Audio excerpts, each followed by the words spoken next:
Bam! This is the first episode of the Gigahand Dreams podcast. I named the podcast after the idea of 8 billion people on Earth coming together, being creative. We're going to use a long-form conversation format. I love long-form conversation. It's like the most ancient media. If you're looking for clips, go to Gigahand Clips, where you can find little shorter versions, but this one's going to be the long one. Gigahand Dreams is funded in part by the National Science Foundation. My first ever guest on the podcast is Jeff Lieberman. Jeff is an old dear friend. He makes art that fools the senses to help you gain new perspective. Now he's offering a camp that he calls Sleep Awake Camp as a new experience for young adults to open their minds and their hearts. So let's do this. I want to live in a world built by all of us. A gigahand is a measure of worldwide creativity. How can we reinvent learning? What would a world look like built by 8 billion pairs of hands? This is the Gigahand Dreams podcast. Hey, Jeff. Hey, Jay. I keep expecting you to suddenly switch characters into, welcome to the Jason. I'll record that later, with tigers. It's amazing to have you. And I'm not going to change personalities suddenly. But I wouldn't have it any other way. I'm so glad to be here. Dude, have you been sleeping? Because I was thinking about the Sleep Awake camp and thinking about you like sleeping awake in your bed because you focus on it so much. Well, I can take that question in two different ways. One of them is like literally staying up, ruminating about it. And the other one is like the awakeness that can exist into sleep in those liminal spaces. And it's been pretty good in terms of going to sleep without much on my mind around the project, even though during waking hours, it's quite in the foreground most of the hours of the day. But what's more interesting is those liminal spaces, those like meditative spaces where you're in a certain state of mind and that fades in towards sleep with you, which is part of the double entendre of the name that we wanted to use, sleep awake. There are people that are awake throughout their sleep, not only lucid dreaming, but awake all through all of the states, including deep sleep. And in some sense, a lot of our culture is sleepwalking, just running our pattern programs. And it's a reference to really wanting to wake up out of that. And we all know these feelings. These aren't esoteric feelings. These are the feelings of being 4 years old and building a sandcastle and that is your whole universe. And I think we all remember that kind of liveliness in our bodies, in our souls. And yet as adults, we fall more and more into patterned programming that has come down for hundreds of years upon us.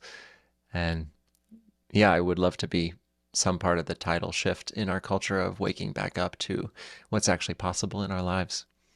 Dude, I love how we started at the end and at the beginning at the same time. For anyone who doesn't know what we're talking about, Jeff is working on a project. You can take a look at it while you're listening at sleepawake.camp.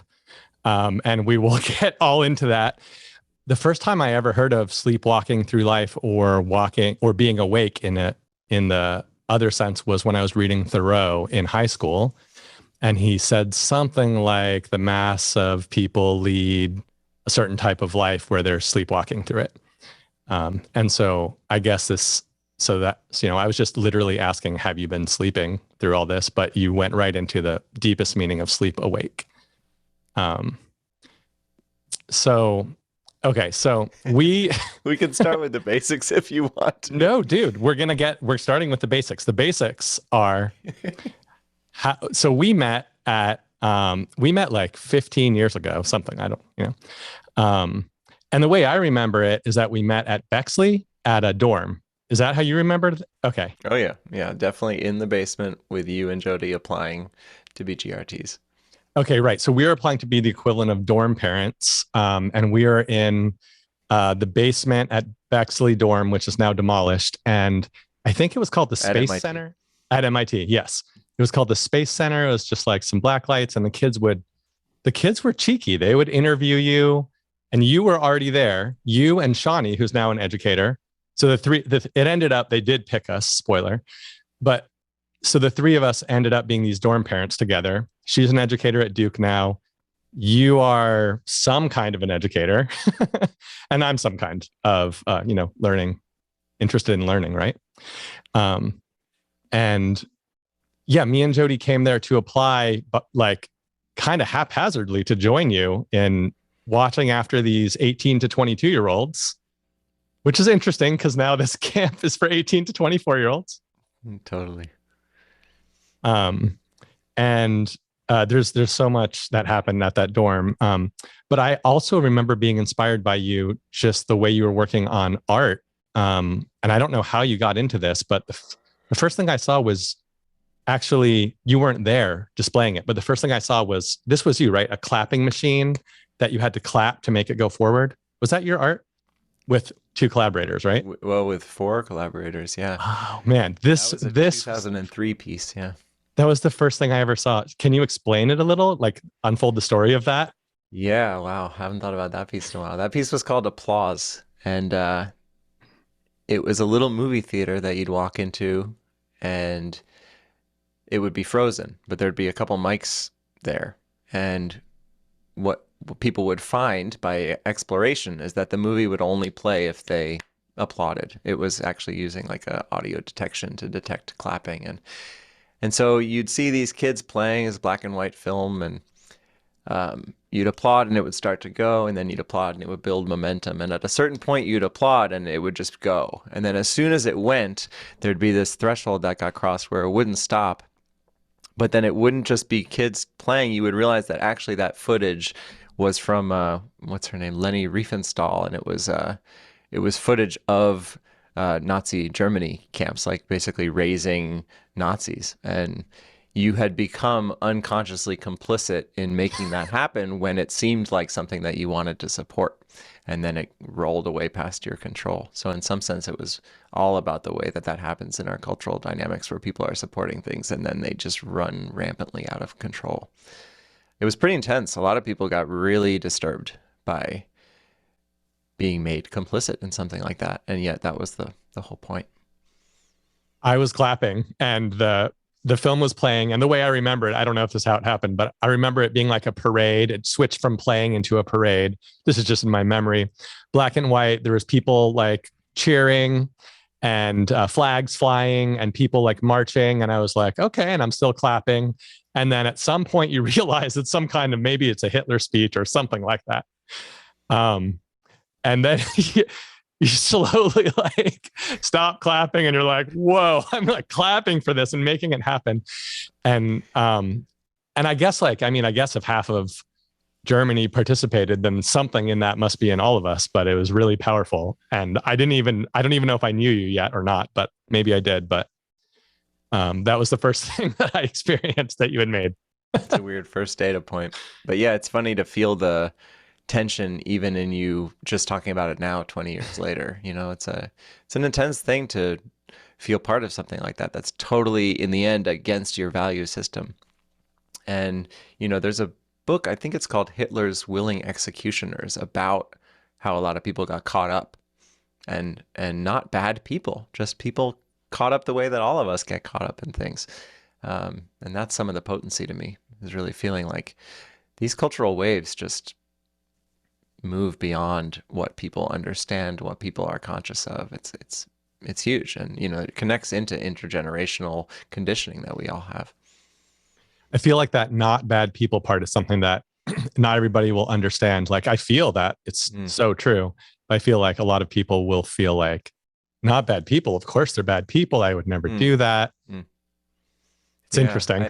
I think it's really, it's something that I wouldn't have agreed with 15 years ago, and now I utterly take it for granted. And I think there's certain things that once you are open to feeling the complexity and the pain around them, they are one-way streets. And one of them is to feel into, if I go straight to the most kind of edgy way to say it, it's to look at, say, like a terrorist. Let's just go straight to the red zone, you know? What are the things that most fundamentally and most basically a terrorist wants? They want connection. They want safety. They want, actually, when you remove it from their skillfulness or lack of skillfulness about getting what they want, which I'm not arguing the skillfulness of any of it, when you just go to the raw basic human needs, they want exactly the same thing as So are everyone you else. saying, like, someone might say revenge or something, but you're saying underneath the revenge is a safety, or It's can you always break about it down? going to the all the way to the bottom. It's the surface waves are massively skillful or unskillful depending on the person. But it's interesting. One of the things I think is most interesting about the translation of the Bible is that the word sin got mistranslated, and it's usually considered doing something wrong, and which puts us right into this like right and wrong kind of thing. But actually, when you look at the original way it was used, it's to miss the point of something. It's much more about having ignorance that leads to a lack of skillfulness around something. And revenge is a lack of skillfulness around wanting to be treated fairly, wanting to have certain opportunities, wanting to have a certain safety and connection. But if you haven't been shown how to get those things skillfully, then whatever your reaction is going to be, it's going to be. And that's, yeah, it's deeply controversial, especially we're in a broadcast mode right now, so we can't engage the listener to hear their concerns around it and feedback. But if I was actually in with a group of people, this would be a very open-ended discussion to get through all those emotions, because there's a lot that's there. And a lot of us don't want to feel that, because it's that kind of like a stormtrooper effect. Like, it's much easier to hate the other side when they're anonymous. And it's much harder to know any one of those people as a human being and continue that kind of charade of separation. Yeah, it's so hard to, like, people I know from my childhood who fit the profile of a quote unquote bad person, but I know them from, they're in my tribe because I grew up with them. And I'm like, that's not a bad person. Like, that's this guy I know. Totally. He'd do anything for me, probably. Totally. And you reminded me, I mean, a great statistic to look at for anyone that's interested in it is look at the rates of childhood abuse in incarcerated people. Like, the people that are committing crimes have all been abused. They've all been deeply traumatized by their upbringing. Pretty much all. Like, you can look at the statistics, it's overwhelming. And there, but for the grace of God go I. Like, if you really actually are willing to feel the complexity and the pain of it again, you realize, like, how would someone possibly know any better when this is the way they grew up, by being abused and being traumatized? So that totally changes the lens of compassion on incarceration. It totally changes, like, what are we doing when we put people in jail, the whole prison system. That's a whole, we could go down that rabbit hole for hours. Yeah, totally. I love the sin, because I went to Catholic school against my hippie parents' wishes to some degree, even though they Wow. did send me ultimately. Yeah. And they gave me some, like little inoculations to tell me, like, hey, Jesus is a great guy. Like, don't worry about devil stuff because you shouldn't be scared, and like, go for it. Get on in there, buddy. And I did learn a lot about sin there, but I really appreciated the point of view on sin, that sin is like an archery kind of term, just like sign, like SIN is like an angle in a triangle. It's the angle by which you miss the bullseye when firing for a target, which I don't know, how accurate that historical derivation is, but it resonates so much with me that what what I think the Christians are trying to say is you missed the target, and there is a target. So, like, try to hit the target. Mm-hmm. Yeah. Yeah. Beautiful. At some point, we can get into me getting mugged a couple months ago, and how Dude, deeply that, maybe now's the time. yeah, depth first approach. And that's something interesting in education, is depth first versus Mm. breadth first. Mm. And right now we just made a choice to go depth first. Let's go. Yeah, so I was with my co-founder for Sleepaway Camp, Kat, and we were in California meeting with some advisors, going back to the Oakland airport to have her fly home. And we had a little extra time, and so we went to go get some tea at a tea house in Oakland. And I don't know the area at all. So we just pulled up, parked a car, and left all our bags in there, foreshadowing, and went and got some tea and sat out at a table outside, which was super lucky or unlucky, depending on the way that you think about how this story plays out. About a half hour into drinking tea, I heard some glass shatter, and I just immediately unconsciously put the pieces together. We had thousands of dollars of stuff in the car that we had left. It was like 100 feet from us. and glass shattering. So I connected the dots, and I looked over at the car, and I saw two people, like 1 second after the glass shattered, two people already had all our bags and they were running away from the car. And I kind of, without any thought, I got up, I pushed Kat out of the way. I said, someone's taking our stuff. And I just started charging at them. Like I just started running and I started yelling, stop, stop. And they were running about 50 feet away to a getaway car. I haven't thought about this in a while. It's pretty intense. And I was just pure animal at that point. Like this whole thing transpired without a single conscious thought. And I charged, just sprinted at them. And one guy got in the car and the other guy was having trouble with the door. And I caught up to him and I pulled him out of the car by his hoodie. And I pulled him out of the car. The car starts to drive away and he's yelling at them to help. And That doesn't even sound like you. Oh, no, because you've known me long enough to know how different this pattern is from how this would have been 15 years ago. I pull him out of the car. I can curse on this. You'll bleep this. You can say anything you want. Great. So I say, you're not fucking going anywhere, because he's the only ticket I have to all this stuff. And I'm holding him. And as soon as I say that, he stops actually trying to get out of my grip, which was, in hindsight, a really weird feeling. Like I had displayed enough ownership of the thing that he didn't even try to alpha his way out. So he starts yelling for his friends to help. I start yelling for cops. There's an off-duty FBI agent a block away who hears me and starts running over. Meanwhile, the guy I'm holding yells to his friends, shoot this motherfucker, which I, of course, didn't process at all at the time, or I probably would have just like walked away. And before I'm yelling, help, someone come over here and help. And then I look back at him, and right when I look back at him, someone else punches me in the face. One of his friends. He had two people with him. And I get stunned. I lose the grip. By the time I look around again, they're both in the truck and they're driving away. Meanwhile, the FBI agent has a gun pulled and he's chasing down the truck, and he's only able to get 5 of the license plate digits. So like, they get away, cops help me settle down, all that kind of stuff. Although honestly, the cops don't help anyone settle down.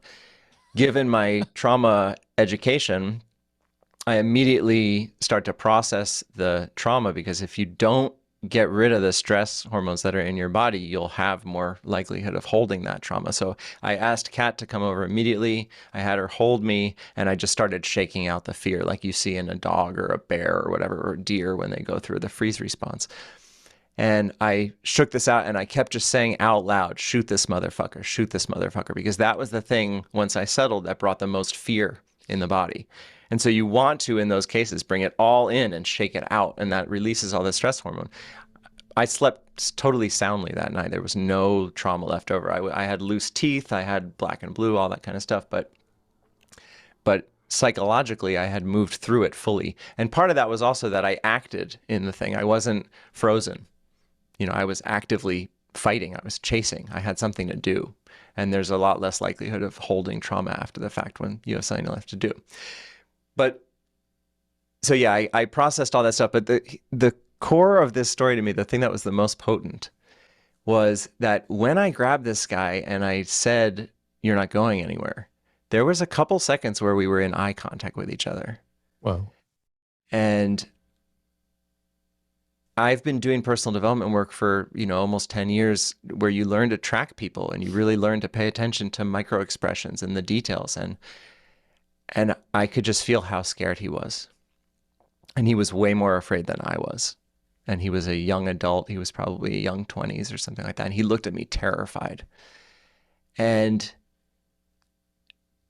just in that moment, it was so obvious the amount of trauma that was in his family, in his community, up the generations, that would lead you to a place like this where you need to be breaking and entering to have a buck.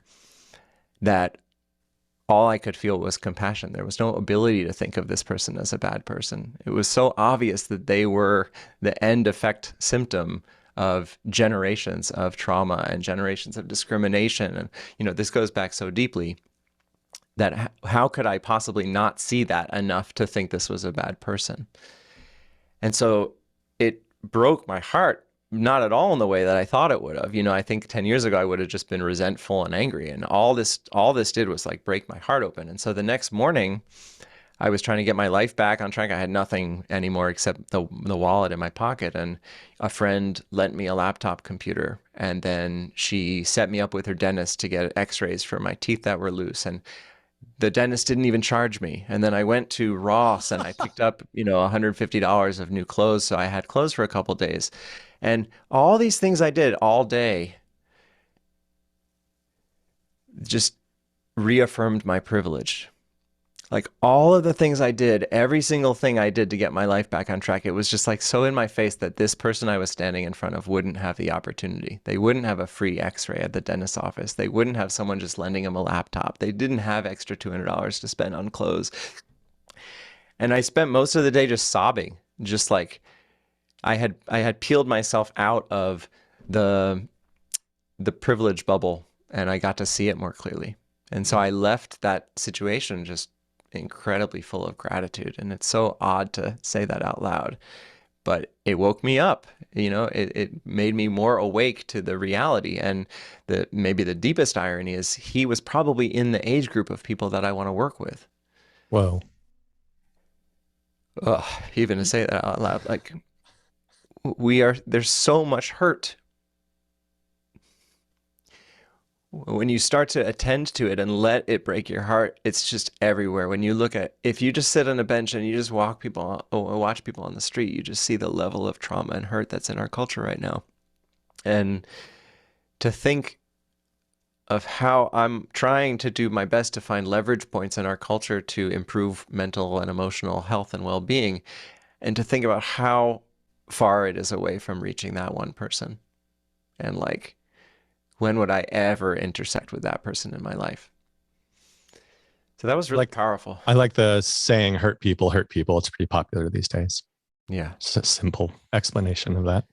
Yeah. And like, as I'm trying to reach people to work with, it's like a niche within a niche within a niche of the people that I have access to that are ready to do this, that can devote the time to do this. Like there's so many hurdles. And for someone in that position, there are so many more hurdles, and probably, statistically speaking, the level of trauma of a person in that socioeconomic standing is higher. And I'm not even right now setting up an environment where we're capable of dealing with that deeper trauma. We're working with people that are, generally doing okay, but there's a huge amount of depression and anxiety in college age populations right now. It's like, when you really look up close, it's like kind of like half. It's incredibly high. So yeah, it was just like a revisioning of, oh my gosh, like the hugeness of the challenge here when you really look it in the face. Yeah. Thanks for sharing that story. I almost wonder, like, that's so different from the you that I met. And so like, I almost want to like freeze that and then like go 15 years back and let's go. And also to your childhood too. Yeah. Where I was going to say, let's go 25 I want to do both. Back. I wanted to do both. As soon as you said terrorist, I just thought like back to Bexley, where we had the dodgeball team called the Terrorists, because at that point in time, terrorist was the buzzword, not coronavirus or Russia or whatever. So, but yeah, so like the you I met there, and then you as a teen or as a child. I mean, there's so many ways to take this, but like you definitely wouldn't have reacted that same way then. What would you like? What is the difference? Would you have ran after people in when you were 20 or? So the beautiful thing, so to speak, is that when I was 14 was the only other time I got assaulted. Okay. And so I have a very clear A/B test. I was in junior high school and I was just walking. I went to my locker, got my books at the end of the day. And I was just walking through the hall, and it was after a pep rally. So people had all this weird pep rally energy. And this older, very large man who it turns out was like 5 years older than me, but still in middle school, was like 100 feet away and spotted me the way that like a lion spots a deer and energetically like locks on. And he just started running through the hallways toward me as if he was playing like a basketball fast break. He started spinning around people and stuff like that. It was like intense. And I just literally deer in the headlights, frozen, total, when it's fight, flight, or freeze, it was all freeze. I had no idea what was going on. My brain stopped working. I literally stopped walking. And then he just ran up to me and just uppercutted me in the jaw. And like, slow motion, I just kind of flew through the air and hit the ground, and my books went everywhere. And as if that weren't already traumatic enough to be holding on that, I was right in front of my art room. And I remember my teacher, I'll keep her name out of it, but I remember my teacher saw the whole thing, and she looked at me while I was on the ground. She said, "Do you know who that was?" And I said, "I have no idea. I've never seen that person in my life." And then she scoffed, and then she walked away while I laid on the ground still. She literally walked away while I was on the ground after getting assaulted. And I found out later that she was walking to the office to try to report it, but she just left me on the ground. So talk about the opposite kind of trauma response education. But yeah, I have an exact A/B study, and I feel pretty clear in my body that without all the personal work that I've done over the last 10 years, that I would have still been in a frozen state when we got our car broken into a couple months ago. But you really can alter the way that your nervous system responds to stresses in the environment. And that's incredibly powerful, the resilience and malleability of our consciousness through trauma. Yeah. Who is that psychologist? I think you were almost referring to him a minute ago, that talks about trauma a lot, and that talks about that most people who are addicted to drugs or have certain problems have childhood trauma that's pretty severe. Gabor Mate. Gabor Mate is one of the two, yeah. Oh, okay. Who's the other one? Bessel van der Kolk is the other kind of main guy. He wrote The Body Keeps the Score, which is all about how trauma actually stays in the body. Cool. Things that, it's funny because we get to go down any of these rabbit holes because the whole like mind-body connection is something that our culture is still not really woken up to. But when you start looking at a certain niche of people researching it, it's just so obvious after a certain point. And then when you do the work on yourself, it's just so incredibly obvious. So yeah, as much as you want to go into that, that's a whole. When I first heard the name of the book, Body Keeps the Score, I found that the name of the book itself like taught me a lot, and I instantly found it to be true. I'm like without reading the book, I'm like, my body does keep the score. Oh my God, I am holding tension from some things that have happened to me recently and in years past too. Yeah. It just seemed like such a great title for a book. Like I feel like if you're listening to this now and you're hearing the words, the body keeps the score, like it felt so true to me when I heard it. Yeah, and one of Gabor's is called When the Body Says No. And for some people who have trouble saying no and keeping boundaries, that name, that title itself does the same kind of metabolic process where you hear it and you're like, oh, wait a second, like if I'm not listening to my no, then the body's going to do something about it to enforce it. And he cites a lot of studies and a lot of kind of just stories of patients that he's had of people who are the classic, like people that prioritize other people's needs over their own classically get disease, and it's ironic in our culture because we actually laud all the people for being so selfless. But a lot of the time that selflessness is a trauma response. It's not compassion. It's actually a defense system because their needs have been too painful and too scary to feel. And so they numb out their need, and all of that tracking goes to tracking everybody else and making sure everyone else's needs are taken care of. It's a classic response to abuse too, because you want to really track that the people in your environment don't get angry. So you're saying like their senses that would normally be turned inward towards themselves to see how they were doing, they're not using them for that. They're turning them outward to see how other people are doing. Is that also like an empath? Is that the same thing or not necessarily? So we all have the capacity to be deeply empathetic, and it's a pretty natural extension of being a social mammal. But all these intelligences can get distorted. And once again, like we were talking about before, can become less skillful versions. So empathy, for example, like I repressed a ton of anger most of my life. But on the surface, I just thought I was just not an angry, just a calm guy. You seemed like a calm guy when I met you. Yeah, but there's a different kind of calmness in me now. There's a calmness that's not avoiding conflict in the same way. There's a calmness that's actually okay with the full dynamic that's going to come up in me. It's not calm keeping out the anger. It's calm welcoming, oh, if I get frustrated, that's actually a beautifully intelligent signal that I need something else right now. And I just learned about conflict avoidance maybe like 5 years ago or something like that. And it's part of a triangle that you taught me about a little bit. Do you want to explain that? Which triangle are you talking? Oh, so like the savior, cosine triangle? the savior, so the savior and the persecutor and the victim triangle. And the conflict avoidance, I think, is in the victim. But this is, it's weird because the savior is also... It's usually saviors. Okay. Yes. All of them have different versions of conflict and conflict avoidance and all this thing. It's called the Karpman drama triangle. The drama triangle. When I talk about it with people, I call it the fear triangle because instead of pointing to the drama, it points to the fact that all drama comes from fear. And I find it's easier to not pathologize people when you recognize that all drama comes from fear. Just like all three actors, like the persecutor, the savior, and the victim are... Everyone's afraid of something like death or things that are approximate. That are like lack next of safety, fear of disconnection. Those are the main two.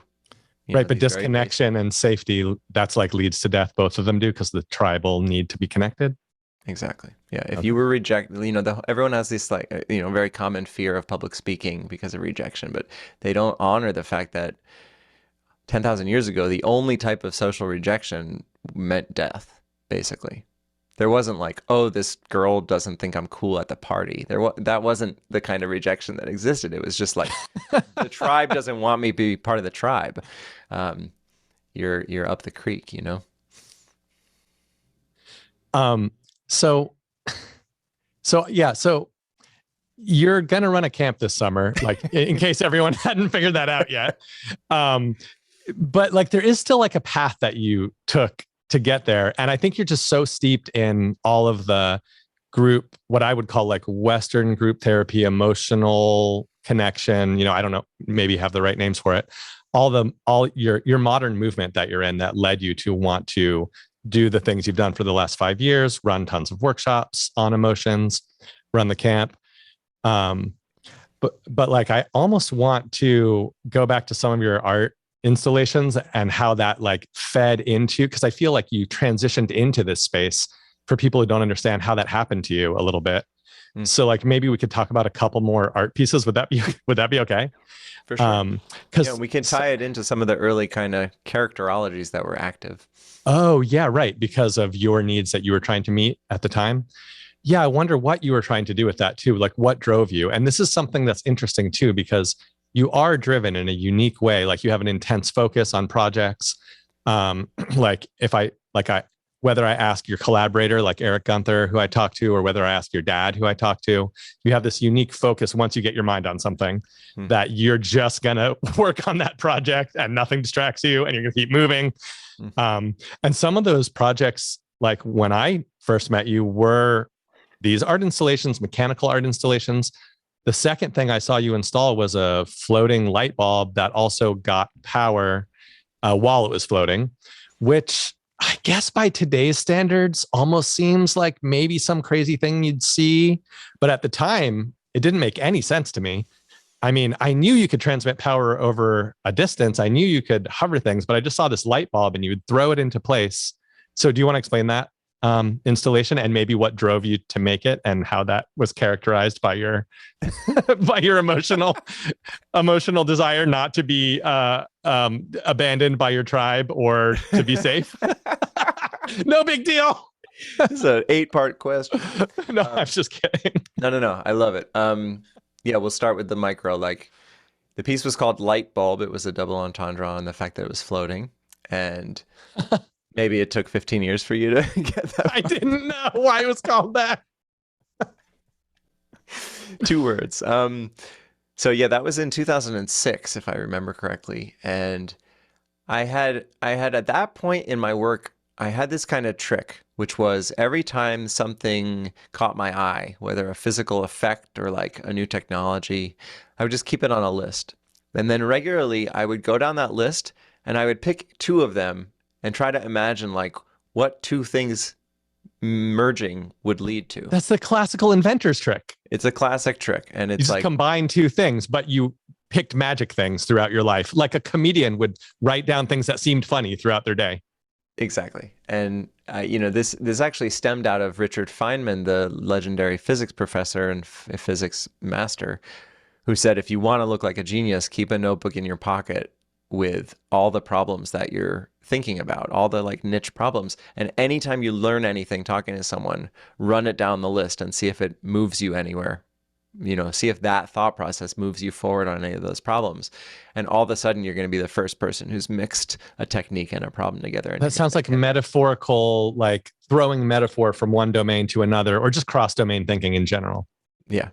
Yeah. And that's where a lot of gains are to be made these days, because there's so many people that have been in neuroscience their whole lives, but not a lot of them studying combinatorics also.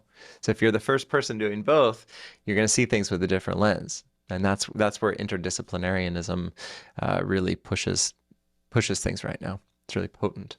So anyway, this was what I was doing at the time. I was keeping lists of things that were really fascinating to me, and just, one miraculous thing like levitation is already miraculous. But if you can combine two things that on their own are miraculous, then all of a sudden people have trouble like even jumping into basic understanding of what's going on. So, as Arthur C. Clarke said, it becomes a sufficiently advanced technology indistinguishable from magic.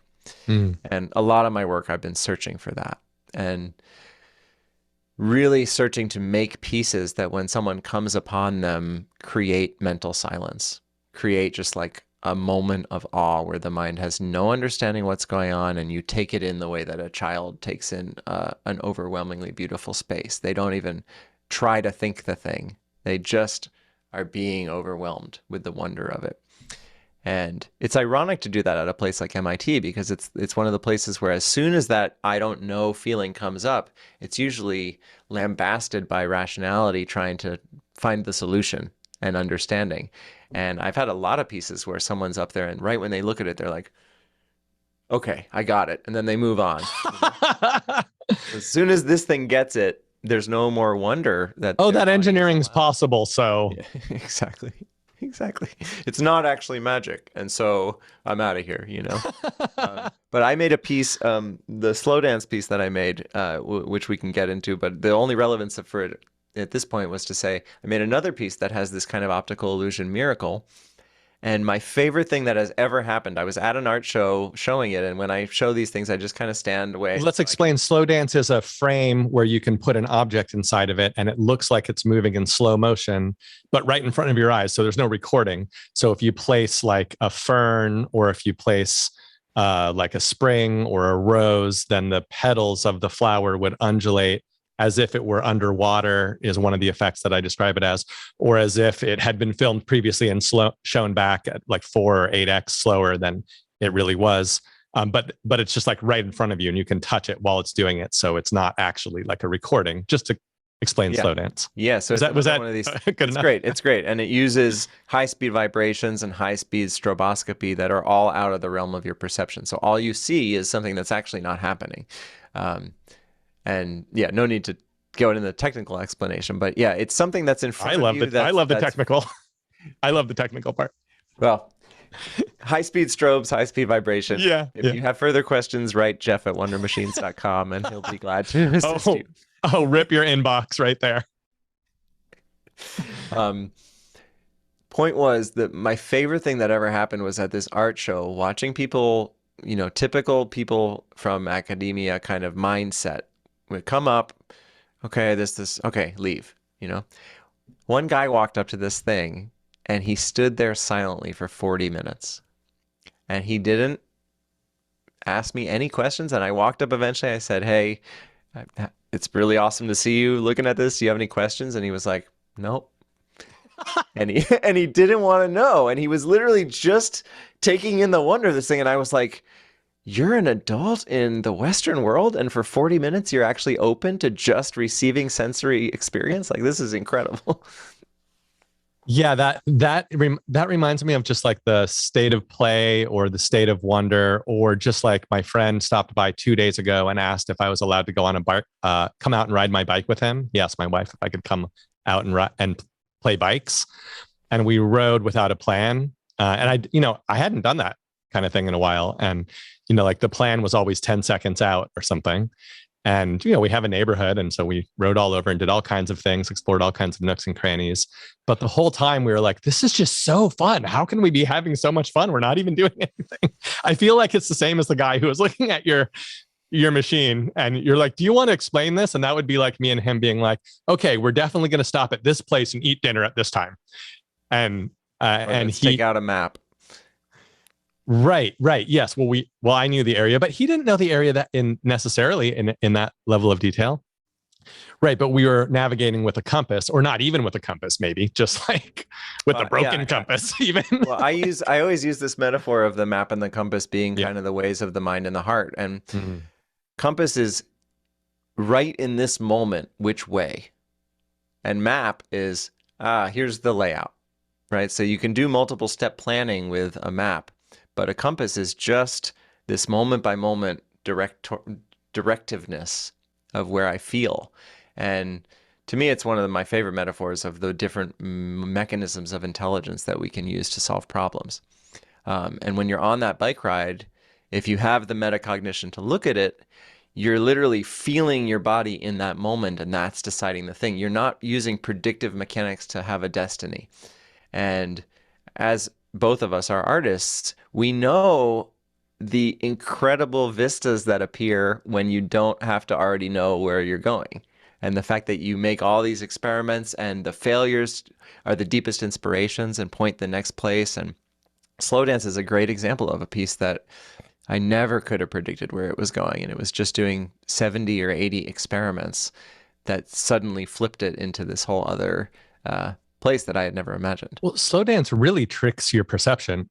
Unlike Light Bulb, which was the levitating light bulb with addition of wireless power coming to it, which I think actually one thing that made that less powerful was that there could have been a battery inside of it, even though there wasn't. Like someone could think there was a battery or something. So, but regardless, I still think it didn't trick your perception in the same way. And so I think Slow Dance, which is the picture frame that makes things move in slow motion, is much more advanced in terms of something that tricks your perception. And it came many years later. I want to say like 10 years later, something like that. But also in between those times, you had probably done a lot of things. But one thing you did is if I remember, and you tell me if this is right, but you read Doors of Perception, which was a book about how senses work. And that was a big deal for you. And to me, those two art pieces transform from one to the other, not only by that book, by many things. But is that accurate? And how did Doors of Perception influence you? Yeah, Doors of Perception was a little data point in a huge shift wave in my life. And Lightbulb was 2006. Slow Dance was 10 years later, like you said, 2016. And right in between those was when I hosted Time Warp. And when I hosted Time Warp, which was a show on Discovery Channel all about slow motion technologies, and we're talking about like ultra slow motion, like 300,000 frames a second, where if we film 1 second of video, it takes 3 hours to watch. What in 300,000 frames per second, what kind of things are you looking at? The only thing we ever looked at that we needed to go that fast was a special type of electrical explosion that you like charge up a capacitor to, thousands of volts, and then you run it through a really thin wire, and it turns the wire into plasma for like 100,000th of a second. So not like a bomb or anything like that. Just like not like super slow. A firecracker, super slow. Okay. That's no big deal. This is a whole other realm of quickness. We're talking about like, 10,000 times slower than normal. Yeah. And so there's a lot in this, in Time Warp. And also Time Warp was in part inspired by a class you took.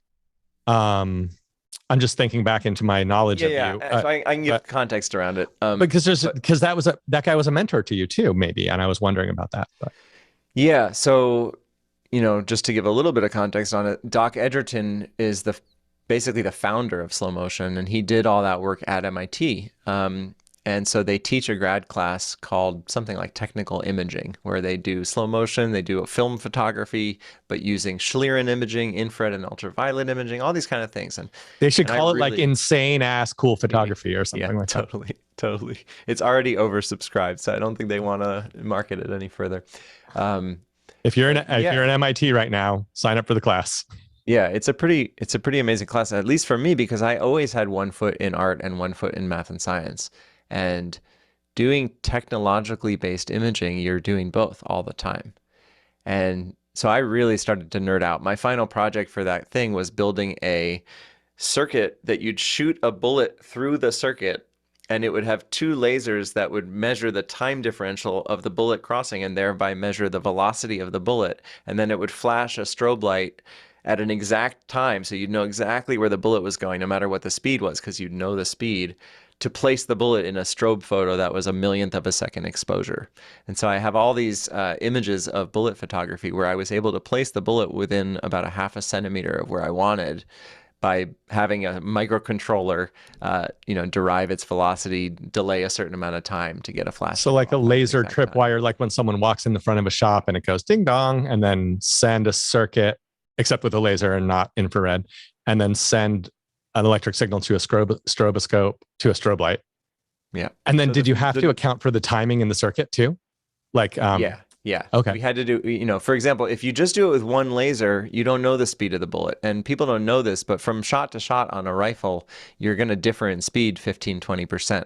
So if you just do a time delay from a laser crossing, it's going to be here, and then it's going to be here, and then it's going to be here, and it's going to be a couple inches of possible range.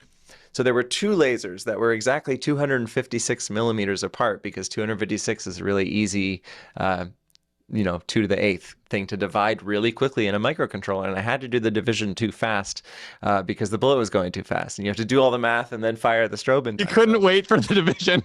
You couldn't wait for a normal division. If I was dividing by 257, it wouldn't work. You got to use these tricks. And, for anyone that's interested in learning binary arithmetic, this is a good puzzle. So yeah, it went through both, and as soon as it hit the second one, circuit calculated delay time to get a certain distance. Distance equals rate times time. So calculated delay time, flash the flash, and you could show on the video like a bunch of strobe photos that I made that were just incredible, like so cool. Yeah, I'll edit them in. Yeah, and so like you would never be able to see these things without doing this project. So all of a sudden, the art that had been alive in me since I was 2 years old and the science and math that had been online were like both fully online. And so I spent a lot of time in Strobe Lab just building stuff and testing out new techniques and like taking videos and taking photos, and all the photos, that I have now on my website are from that era. And then Discovery Channel had a production company that was wanting to make a show about slow motion. And so they called up the Edgerton Center, Jim Bales, who runs it. And he was my teacher there. And was Jim a mentor to you? Yeah. Yeah. And was that important, or did he just teach you the mechanics of it, or did it was that important in your development? I think the important thing about it was that he was so giving of his time and just like, here's the space and here's what we got, and how can I make it open for you to explore? So he didn't do it to you. He was there and you did it to yourself. No, but he taught that class and gave a lot of the fundamentals of, you need a grammar. You need to know how to get around the shop, and then you can make your stuff in the shop. And so he really provided that and provided a lot of open spaciousness. Okay. And so I spent a lot of hours there. So Discovery called you. So they called Jim. Yeah. And they said, hey, we need someone who's going to shoot beautiful images, but also have the science background to talk about them. Do you know anyone? And so Jim referred them to me. I remember being at the Media Lab probably 100 feet away from you somewhere and just getting a cold call from Phil Frank at Discovery. And he was like, you want to host a TV show? And so I said, sure. The whole reason I'm telling any of this story is because Time Warp was a huge turning point for me. Yeah. Because Time Warp, I worked on it for 3 years. We did something 35 episodes or something like that. Millions of viewers. I was getting recognized on the street. I was making good money. I had a good relationship. I had a nice place. So you were happy. Sorry. Nice. I was more stressed and dysregulated than I had been since my teenage years. And I had deep depression in my teenage years. Still, as I was in the later years, just a very passionate person. I was really interested in what I was interested in, playing music, doing math and science, but couldn't get to sleep at night, ruminating all the time, overanalyzing, all that kind of stuff. So that started when I was 15 or so. But now I was 30, and I had just transcended all of Maslow's hierarchies of his pyramid, and I had gotten all of these things, the social esteem, people were congratulating me on the street. And I think one of the really weird gifts of depression for me was that it forced me to let go of all these external things that were going to cause my happiness. For a couple of years, it was all going to be about math and doing stuff with math. And I was like, actually, that's not going to fulfill me. And then it was relationships, and I tried those, and it was like, even when this is good, there's something that's in here that's missing. And then it was social esteem and getting out there, and all these things just, they create, you get really happy when they're working well for like 2 weeks. And then the mind is on to the next thing. It doesn't just sit there and say, oh, great, I have. That's like the dopamine regulation or the happiness regulation circuits are meant to normalize and then seek a difference of more from wherever you're at. Yeah. And that's it's a consequence of evolving in scarcity. Like we're the first age of evolution where the challenges are not around scarcity for many people in the developed world. They're around actually having too much. And we don't have regulatory mechanisms for that. Like evolution didn't say like, if there's a bunch of sugar in front of you, stop eating it, because there wasn't ever, you couldn't even get cane sugar. You had to like eat bananas. So not that there were bananas around then either. Another invention of man. But there was maybe some fruit that was slightly sweet, and then it was for 2 weeks you could eat as much as you want. Exactly. And you look at a dog and you see what we are without regulatory mechanisms when there's food around. They don't, you give them an ice cream and it's like one bite. There's no savoring of it. So the reason I say this is because when the show ended, I was just at a total dead end. I was having trouble sleeping. I was way overstressed. I mean, not to mention we were working 100 hours a week. And for 3 months at a time, filming a season is a very stressful thing, to be surrounded by 30 people on a crew that are all looking at you with multiple cameras on you that want you were the host and funny the at the specialist. same time. Yeah. So I wasn't ready for that. It was a little overwhelming at times. It was really fun at times too, don't get me wrong. But at the end of the day, I wasn't just savoring this like joyous, fun thing that I was doing. I was like all caught up about how to like get across the best concepts, how to be interesting about it, all this kind of stuff. And actually, just a small tangent for the heartbreak that was in that kind of era of my life. We did an episode on swing dancing one time, and I don't know if I've ever told you this story. This was like put so much of what was going on in my life into focus. We were doing swing dancing, and what are you going to talk about? You're a math science person. You want to bring in the beauty of math and science. And so the first kind of classic thing is like spinning and angular inertia, moment of inertia, stuff like that. But we had already talked about that stuff with ice skating. But swing dancing's not fast, though. It's not very fast. Yeah, well, there's some really beautiful moves that are fast that, you bring in the world champion and they get to see themselves in a way they've never seen. Got it. And so... But I quickly, like you said, realized there wasn't going to be some amazing, like, fast thing that we could understand. But I had been thinking a lot about the evolution of art and how for humans, art has served as like survival need. It's not just, maybe nowadays a lot of people are out of touch with that, but, to go into the back of the deepest cave and paint was not for anyone else to even see you at that time. It was for a deeply psychological process going on internally. And that's a whole other topic. But what I quickly realized was there's a researcher named Ellen Dissanayake, and she wrote a book called Homo Aestheticus, and it's all about how art was crucial to our survival. And I was really interested in her theories at the time. I think they're really beautiful. And that's also beyond the scope of what I need to get into. But she points to this this proto-aesthetic behavior that exists in chimpanzees. So she says before the arts occurred, if you look at chimpanzees that are in a bunch of cages in a room, and it starts to thunder and lightning outside, that they will rhythmically rock themselves to comfort themselves. And it's kind of like a self-domestication process, where just by doing rhythmic activity, it settles the body down. And we know this through other ways. We might not analyze it as such, but she calls that a proto-aesthetic behavior. This like swinging or rocking relaxes you, or if there's a child who has experienced something traumatic, will be rocking, holding their legs. Yeah. It's a self-soothing mechanism. And so I said to, these world champion swing dancers, I said, hey, this woman, Ellen Desai has this theory about proto-aesthetic behaviors. And I'm wondering like how that connects, because I was so excited, like we're going to go deep. We're going to really get into like origins of art. We're not going to talk about spinning. We're going to go deep. And the guy looks at me and he says, yeah, swing dancing was made in the Great Depression, specifically to give people a way to get out of the depression and stress around them. And as a host, I was just like, oh my God, you can't land a better last line than that, And I was like, thank you, shook their hands, cut. Everyone's having a great time at that. Oh, I didn't know that. That's amazing.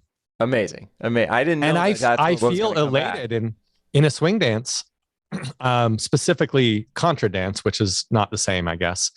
So maybe I shouldn't, although I have swing dance as well. There's joy in contra dancing as well. but it is, well, there's some similar motions. So I guess I'm crossing wires, but I felt a lot more joy in a contra dance than in a swing dance. But I did feel joy because I did study swing because it was a revival in the 90s, but in a contra dance, and also even more in the Sufi dances for universal peace, but similar motions of partnering, spinning, and stomping. I don't know what the importance of stomping is, but stomping to the rhythm and singing together also in that case. Yeah. There has been, I didn't understand why I was so joyful when I first left a contra dance. I hadn't even heard of, or I hadn't even practiced much meditation at that point. By the time I found Dances for Universal Peace, I had already lived at an ashram. I'd already learned of esoteric practices, but still wasn't ready for the joy I would feel for doing what, if you videoed it from a drone view, would look like a flower opening and closing, but a bunch of people holding hands in a circle, backing up, coming together, turning one way while another circle turns the other way, and then breaking up into individual flower petals, dyads of people, and spinning and then switching. And it just looks like some kind of sacred geometry from the sky. But I just walked into this place in Harvard Square and just joined these Sufis who were mostly old because they had all became Sufis in the 70s or whatever, older, and then walked out feeling like, why do I feel so great like this? And it's something about the rocking or the swinging, like that guy said. Yeah. Well, it's a combination of a lot of effects. One of them is pattern movement. We love to learn and then make unconscious patterns of movement. It's one of the beauties in music too. Once you learn a piece on an instrument and your body knows it in a way that your mind can't even keep up anymore, that's some of the deepest joy, because you actually lose yourself in union with the music. You get that, but you also have social cohesion. You're losing yourself to something larger, not just the patterns of movement, but actually the cohesion, those rings moving with each other. And you feel that. Anyone that's played in an orchestra or in a band, and they know like doing their part fully falls into the coherence of a larger signal, is one of the best feelings that people know.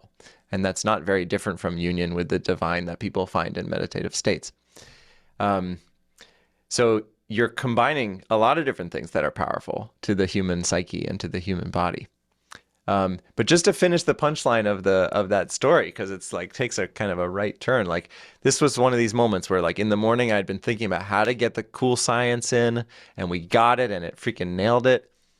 And then a producer, as soon as we called cut, a producer walked up, and we were all taking things down, and he said that was really a cool connection. If it takes more than 7 or 8 seconds, we're never going to be able to use it.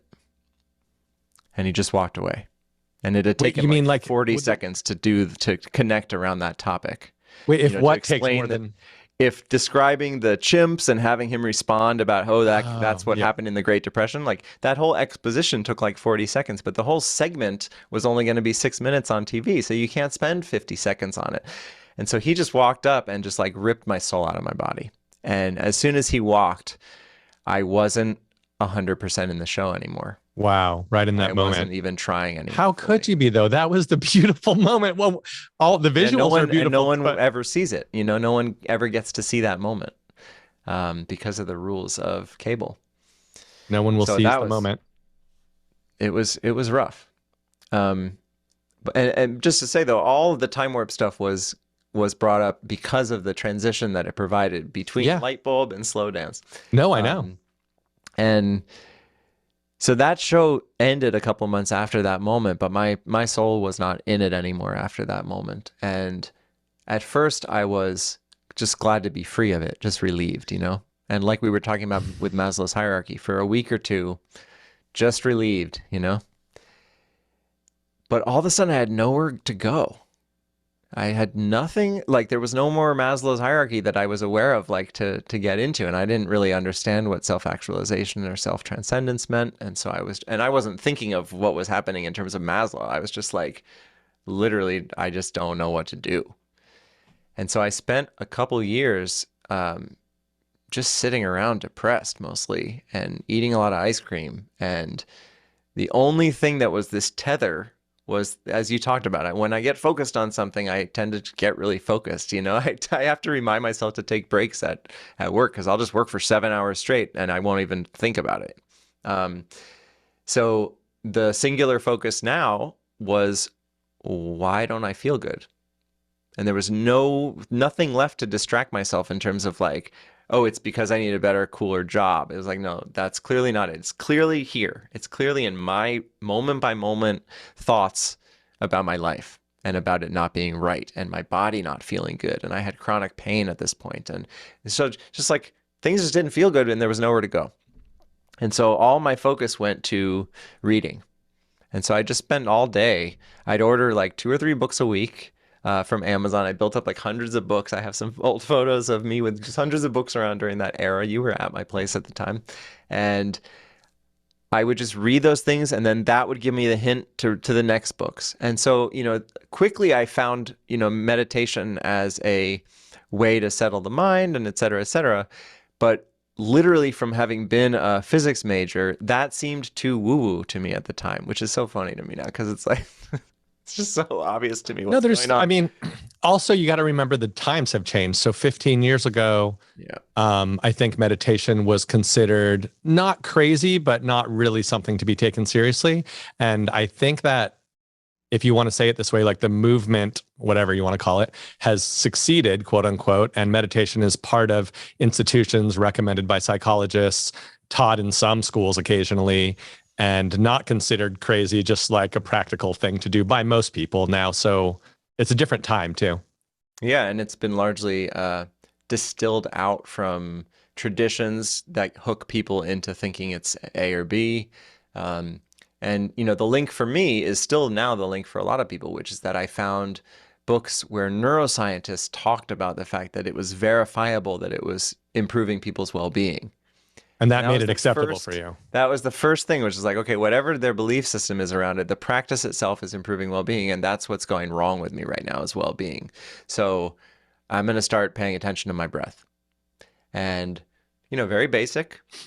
And that eventually led to like a, you know, Goenka Vipassana retreat and stuff like that. But at least I was just testing anything, you know, that tried to directly address the issue. That's trouble. And this is like a key moment too, developmentally for a human, right? You had hit a dead end, I think, but it's not the same dead end that everybody hits. People hit rock bottom. I guess you had hit like rock top or something like that. Like, it's a great term. Yeah. I just made it up, but I feel like you were like your own rock star. I mean, you weren't super famous or anything. You weren't super rich, but what more did you want than to do slow motion TV show? Or not that you wanted a TV show, but to professionally do one of these illusory art science. It's perfect, right? It's exactly what you needed to do. And lots of people were seeing it. And so it was very gratifying until this producer said that the beauty didn't matter. But gotta hit the numbers. But so you had hit this dead end where, even though it was a top, it was a rock top, where you didn't know what to do anymore, and your assumptions that had been serving you up to now apparently were wrong. And so you had to reconsider some things, maybe axioms or belief structures or something deep was allowed to move now, because why move it if everything's working, right? So now all of a sudden everything's not working. I mean, maybe everything never was working, but you're just running along, and now you're like, whoa, this is not fucking working. Mm-hmm. And so I think that this is a time when amazing things can happen. And it's not always that it leads to meditation. I mean, a lot of Buddhist like stereotypical stories do follow this pattern, but I think it can lead to a lot of interesting things when you can't move forward in the direction you thought you were going to move forward anymore. You have to make space. That's what that reading was. It was like a permission, a little zone for you to explore. I mean, you weren't happy. Right. You had the ice cream piled here and the books piled here. I even remember at one point in time, I don't know if this was the same time, but you're like, we should eat ice cream. And I'm like, no, like it's not good for me. And you were like, find me a reference where it says ice cream's not good for you or something. Like Google it or something. And you were like in this ice cream and book zone, you know, it was awesome. It was awesome. And I think that's the quote. I don't know. I might be like playing you off much worse than the reality of it. But it's just how it's the funny thing that I remember. And I was just laughing at the time anyway. And and this was this place where you made space for yourself, and where people do when they hit a dead end. It might not always be a positive space, but they have to reconsider. They might go on it. This was your bender. You're on a version of a bender. You know, the ice cream serving the dulling effect, you know, of like the drug being the stereotype in the bender, and the book being you like pondering your existence through cognition and through probably also experiential retracing the footsteps of these authors and playing their words over your own experiences and wondering if there's anything for you in this life, you know, where do you go next? Yeah. It's really, you know, Rock Top really hits it. If you look at the statistics of famous people's well-being, like it's not good. You know, all these people, all these famous actors and things like that everyone knows on the streets, like generally does not lead people to feeling fulfilled. It usually, the people that are so driven to get to those spots have a lot of trauma driving that, a lot of ego structure driving that isn't ever going to be satisfied. And you can live your whole life thinking one more bigger movie is finally going to get what I need to fill this hole, but actually it's not the right shape. It's a square trying to fit into a round hole, and the hole is actually about your feeling of how alive you are in the moment. So did you ever thank the director for shutting you down? I am so thankful that all happened now, because I would have sat in quiet discomfort my whole life if I had still believed that one of those things was going to follow through. I would have kept pushing. Quiet discomfort.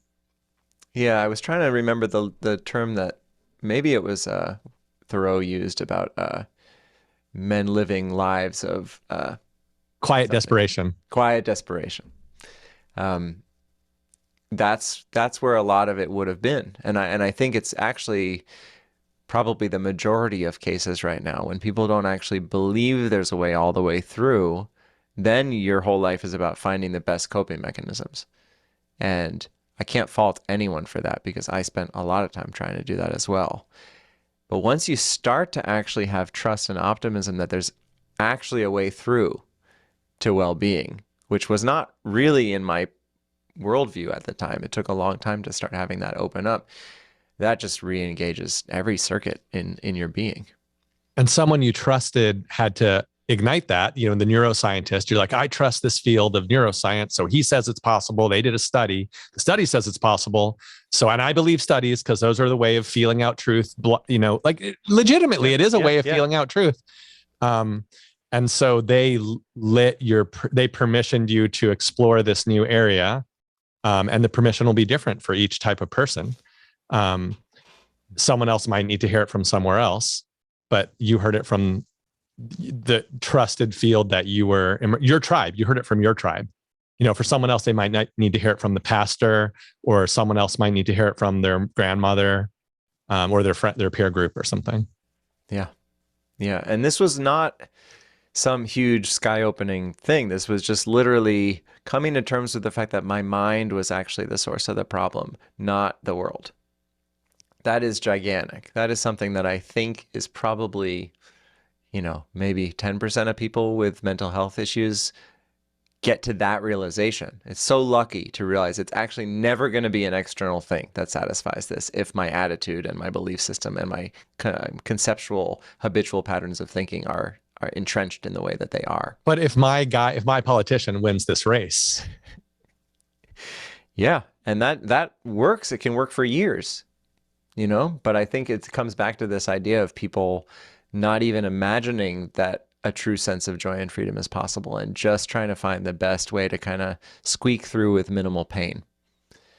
And I think one of the deepest gifts for me about being depressed was being really unsatisfied with that. And that drove the motivation to look and look and look until something actually really got to the core of what was going on. I was in shrinks offices when I was 10 because I was already an insomniac because I'd spent 3 hours ruminating about every social interaction that happened and what did people really mean behind what they said and all this kind of theory of mind stuff. And I was on antidepressants by the time I was 17 and going into college on Prozac and all this stuff where, of course, it shifted how I felt in my body, but I knew then that it wasn't getting to the root of anything. It was sitting on the surface waves. And this is no judgment of those medicines. They can be the only thing that puts someone in a state where they're able to do the work, but it doesn't get to the root of the thing. We're in a culture right now that really has this machine metaphor on people that like your chemicals are here and we got to add this much to make them here. Well, why are your chemicals there? Your chemicals are there because no one in your family for 200 years has let themselves be angry. Maybe See, that's that seems like a realization, and that's the realization. That's close to home for you, and probably for me too. Yeah, and that was something still 5 years away from this transition that I was making. This transition was just the realization that your reality is incredibly heavily determined by your thinking about the reality. Right now people don't realize it, but 99% of what's going on for them is their thoughts about what's going on, and 1% is actually what's going on. It's very rare that someone has an immediate threat in the environment, but we run like a 5% background threat feeling in our body, and it puts all this distress and dis-ease through the body. And we just take that for granted. So kind of realization number one was like, this is about me. This is about my internal world. It's not about the external world. And the external world that I see is a reflection of my internal thought process. Not actually, like two of us could be sitting next to each other in the same world, but we're not in the same world, because one person's actually seeing the world as it is and the other person's stuck in their whole conditioned set of trauma.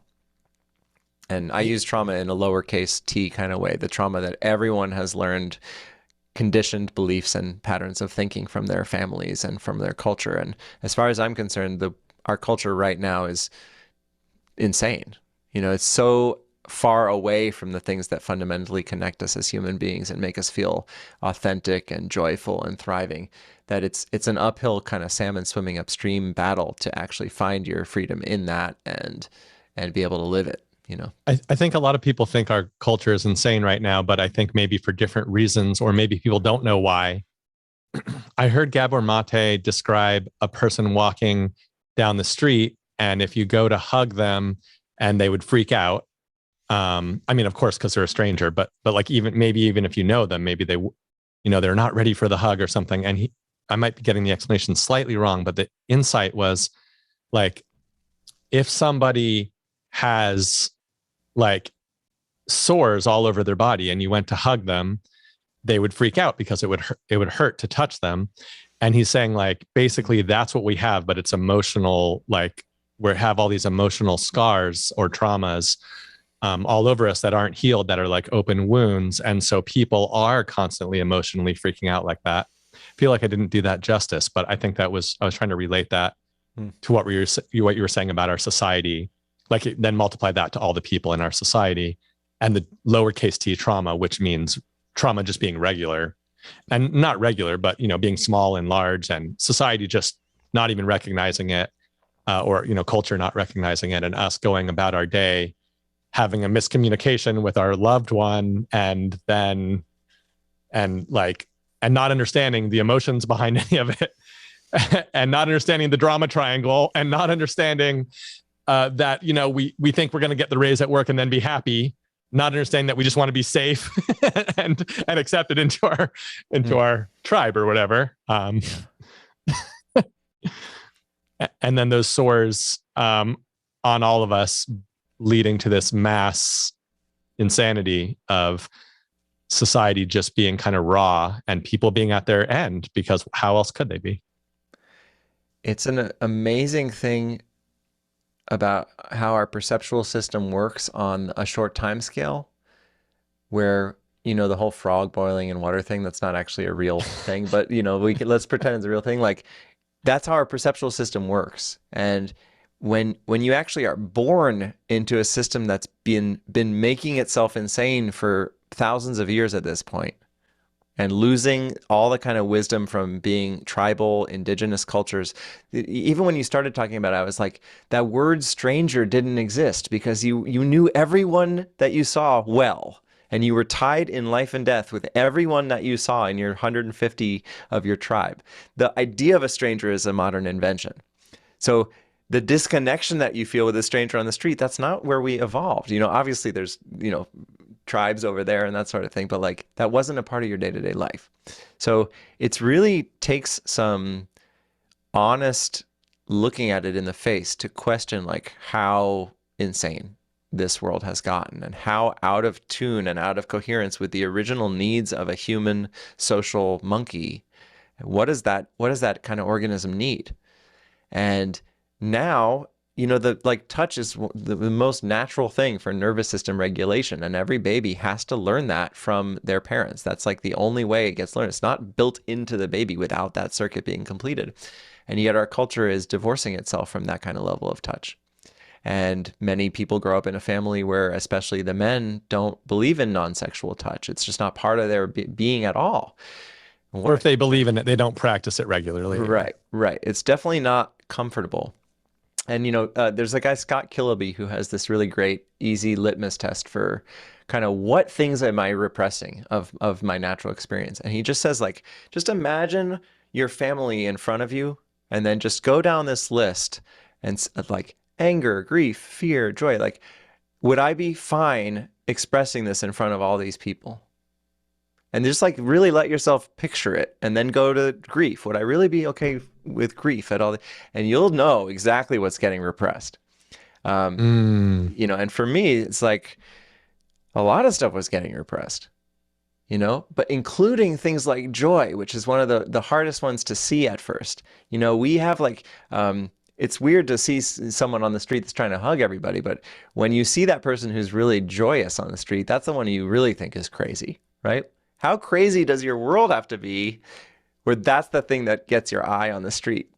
Yeah, you're making me think of like the performance artist Matthew Silver, who's just so joyous on the street, or even someone like Amma, who will hug 10,000 people lined up and give them all a blessing. And I mean, if it wasn't for her saintliness and her organization surrounding her, you would just think she was a crazy person. Totally. I think it was Krishnamurti who said it is no measure, something like it is no measure of sanity to be able to make it in an insane culture. I'm paraphrasing it, but it's essentially that. And that's where we're at.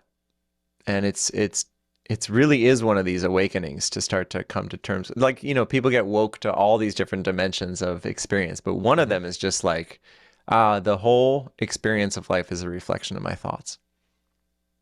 That's huge. And if you start to realize like, even every judgment that I've ever had towards someone else is a conditioned response to the judgments that I have about myself. Like if I'm totally okay with my anger, I won't judge other people when they get angry. But if I have my own repressions about it, I will.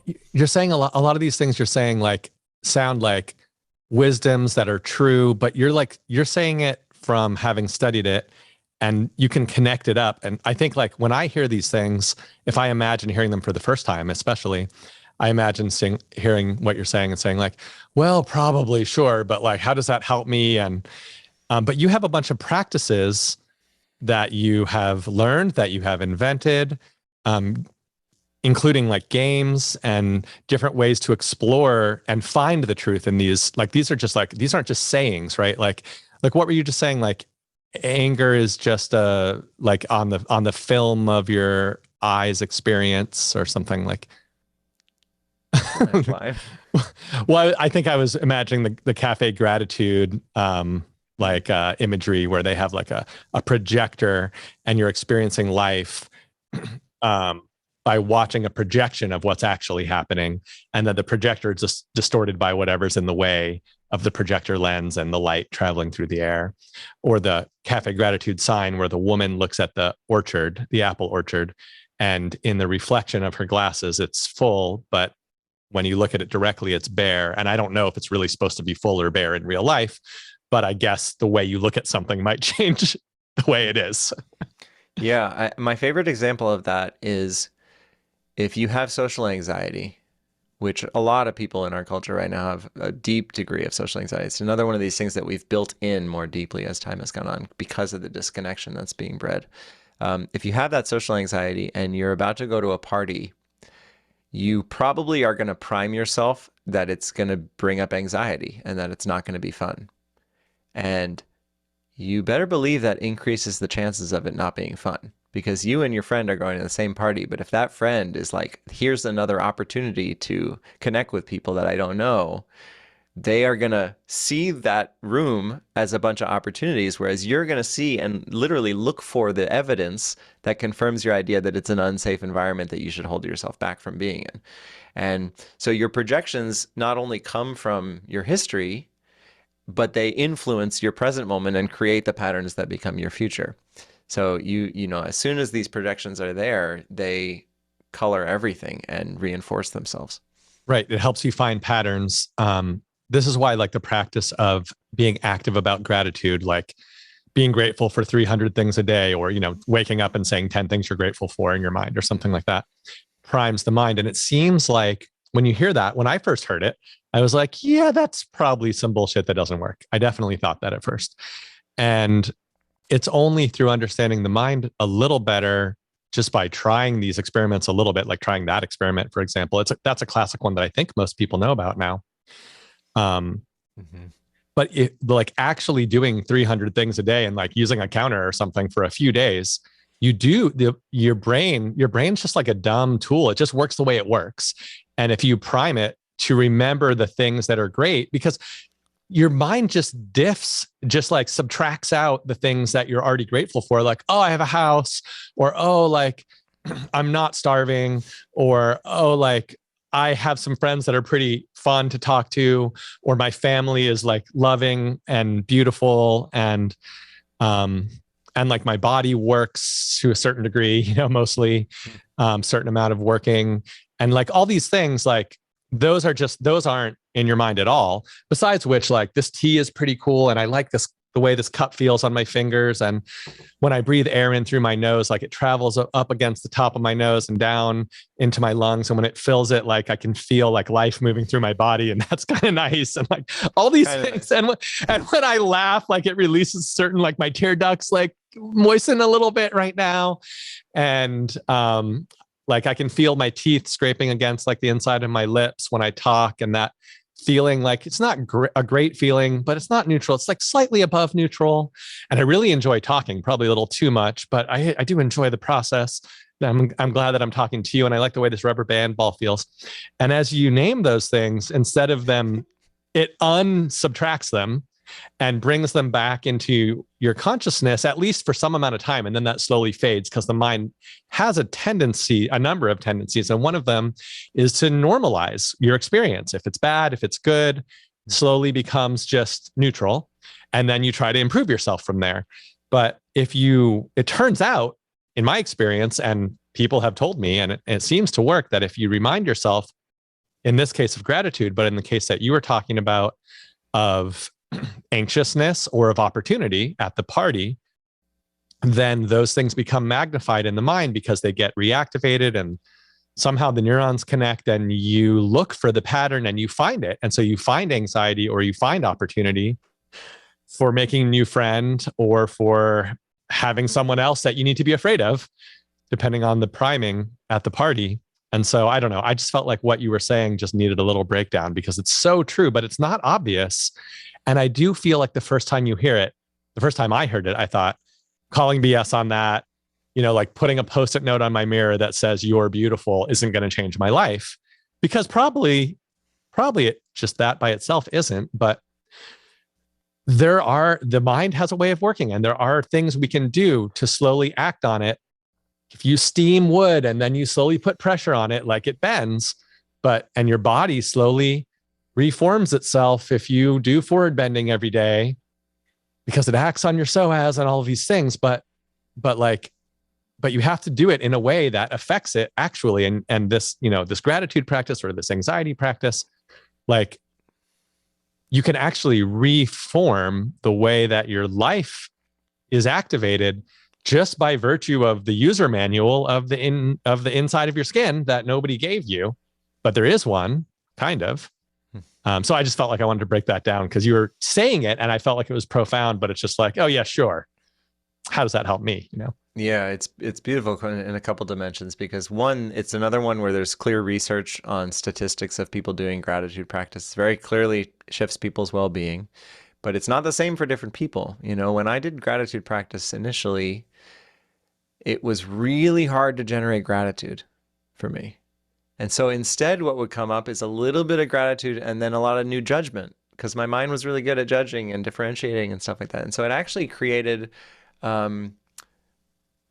trouble, dis-ease again. It created like more judgment in my body. People don't talk about that. Achieving the kind of amount of gratitude that I thought I should have been able to achieve. And yeah, the story is gratitude practice, success. Yeah, exactly. And that's why one of the reasons I like working with you on these kinds of issues when you've talked to me about these kind of things in the past, because you're so willing to share and you already have shared like all the F-ups on the way and all the non-successes and how your mind really is good at judging and how imperfect you are as a part of like the authentic sharing of that. That's just nice to hear, I think, for people. Well, for me, just to give a more explicit pointer, like until I got out more of the repressed rage that was in my body, I was never going to feel gratitude because unconsciously I was in rejection to life. And once again, that rejection was actually profoundly intelligent because there were things that I wasn't okay with that was happening in my life. Childhood abuses and dysregulation and things like that, which it's intelligent for the body to say, oh, I should be in a better place than this. But that's all unconscious by the time you're an adult, unless you do the work to uncover that stuff. As we learn, we just put layer and layer and layer upon things, and you don't remember what's down here. You're just seeing what you came up with today. So as that stuff started to clear, that's when things like gratitude came in. But the idea of pushing myself toward gratitude on its own, it really feels like you got to work both sides. And it can be more profound depending on the person that you're working with. It can be more profound to go directly into the resistances than to try to cultivate the positives. Sometimes it's premature. And I would say you want to crank on all cylinders. But I've seen, introducing gratitude practices to groups, you see a couple people who are just like, this is life-changing. And then a bunch of people who are like, what's going on with that person? Isn't that the way of these practices, though? Like all of the practices, this is what was so profound about, was first put into words for me by the Jeffrey Martin guy, who, the Jeffrey Martin guy. Hey, it's just my mouth says the way I think them. And, if you're Jeffrey Martin out there and you don't want me to say it that way, then I can't. It's my mouth. It's not me. But he said that this is like the practices don't work the same way for everyone. And this actually, I think, gets at a big thing in learning how to reprogram our minds, but also into learning and education in general. So long story short about like my big takeaway, if I can only have one, from Jeffrey's research was he interviewed, let's say 1,000 like enlightened people or gurus or people who were teaching people how to change their emotional presence or change their consciousness. And he also looked at their followers and how many of their followers had successes following the practices that they were teaching. And then he took the practices that were like helping people the most, and he taught them that like the top practices to like organize them all across all these different traditions from East and West and from, like crazy people and like mainstream Buddhist practices and just everywhere, and said, oh, hey, study these 300 practices. Most of them won't work for you, is my understanding.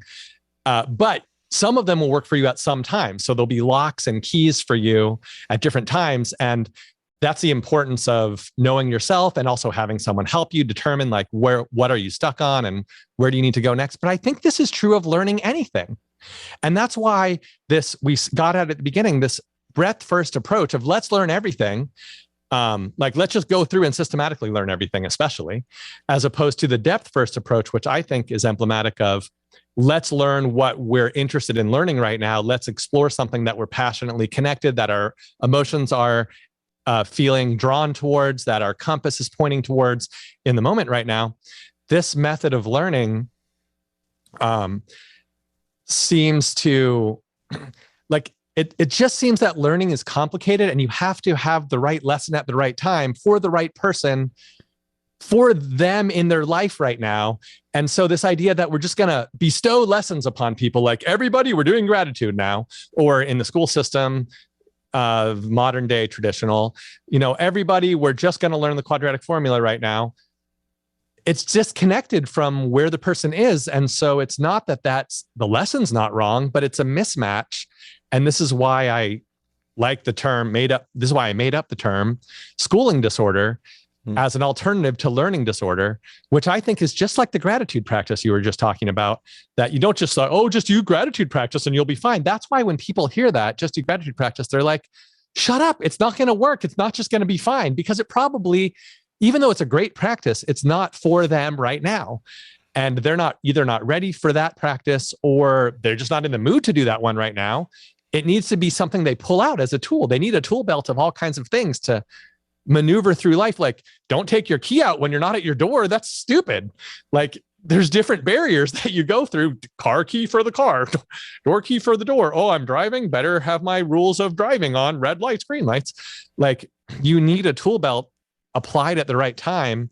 Like a hug at the wrong moment is a terrible thing to give someone. A hug at the right moment is like the exact thing that they need. And so I feel like in the education system, and it's funny because the education system can literally just mean trying to pump up someone's SAT score, which is pretty useless, but not totally useless. Or it can mean like trying to have someone feel an emotional connection to themselves and be able to direct themselves in life in a way that's meaningful to them, which I think is what you're trying to teach at Sleepaway Camp. or teach is probably the wrong word. Teach offer tools for. Yeah. Well, true education is to educe something, right? To draw something out from somebody. So it's not to put it in. But you're okay, right? Like the actual etymology of it is to pull something latent out of a person. As Sophocles said, education is the kindling of a flame, not the filling of a vessel. And the best education I've ever been part of on the receiving end has always been the kindling of a flame. And I have loads of stories about that I could share, but I'm also torn because the thing you just pointed to can link that kind of transition of time warp and bring me up to the present day and how do that. The camp. So what happened after time warp? So time warp was the crash, the ice age, the ice cream age. I had hit rock top, as you said, and a couple years of that, just peppering around different things, trying to do breath awareness meditation, reading things, starting to read a little bit more religious text, spiritual text, but still very tiptoeing around that sort of thing. There was this transition point. We're taking our time with these stories, so I'll keep these details in there, but there was a transition point. I was 150 books into this journey, and a lot of the way I would find the next books would be like the book I had just gone to. Customers who read this also read this, And I see this book and it's called I Am That, Dialogues with Nisargadatta Maharaj. And I click on it and I cry half the time I tell this story. It's like literally reading you from an Amazon webpage. How many people have ever cried reading from an Amazon webpage?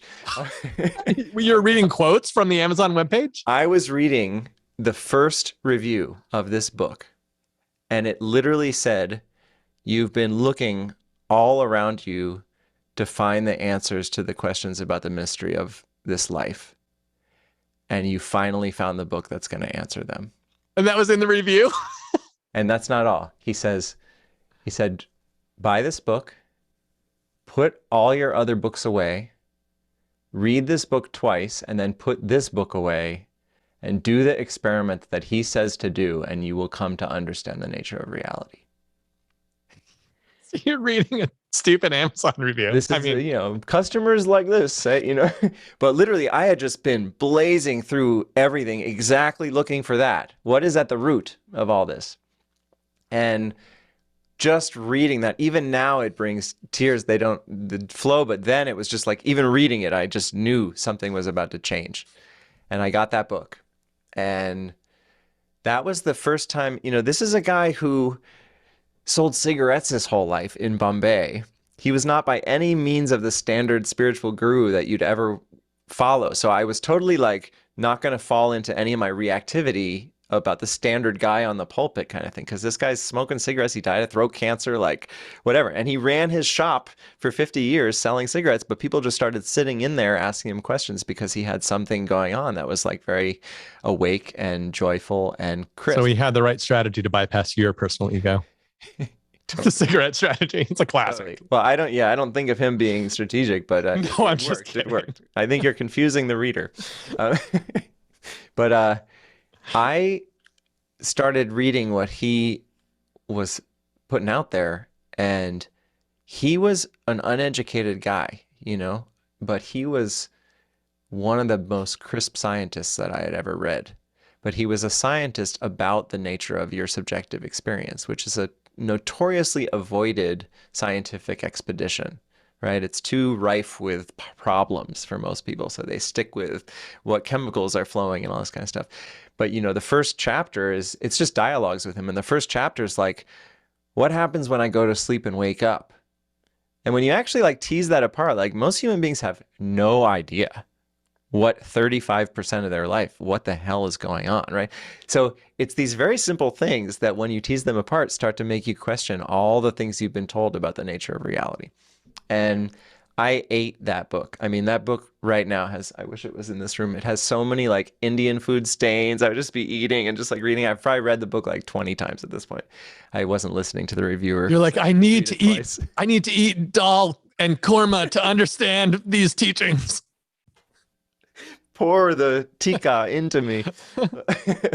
I was just sold because literally he says to one of the people in one of the dialogues, don't trust anything I say except enough to try the experiment for yourself and follow these steps and come to your own conclusion about the nature of reality. See, the yogis always got me with that. Like yogis, you know, they call it mind science, which I think refers back to what you were saying about him being a scientist, but reaching the inner of experience and self-experimentation. And I always was resistant to the idea of teachings from any spiritual undercurrent, any religion. But when, in my case, when Swami Satchidananda would say it, but just the teaching that yogis generally have, which also is true in Hinduism in large part, of it's like the opposite of faith. It's weird. I mean, I think faith is a great tool, so I'm not like anti-faith. But having come through a Catholic school, I learned that faith was a tool of trickery and a tool of great power at the same time. But this teaching that, hey, if what I'm saying for you doesn't work, then I'm wrong. I'm not right. I'm only right if it works. Mm-hmm. I'm like, well, that's reasonable. That's refutable and testable. So totally. It fit my scientific rubric of what I thought. It fit it. You know, it didn't clash with my quote unquote logical understanding of the universe that engineering had formed my mind into using to think about life. Mm-hmm. Yeah.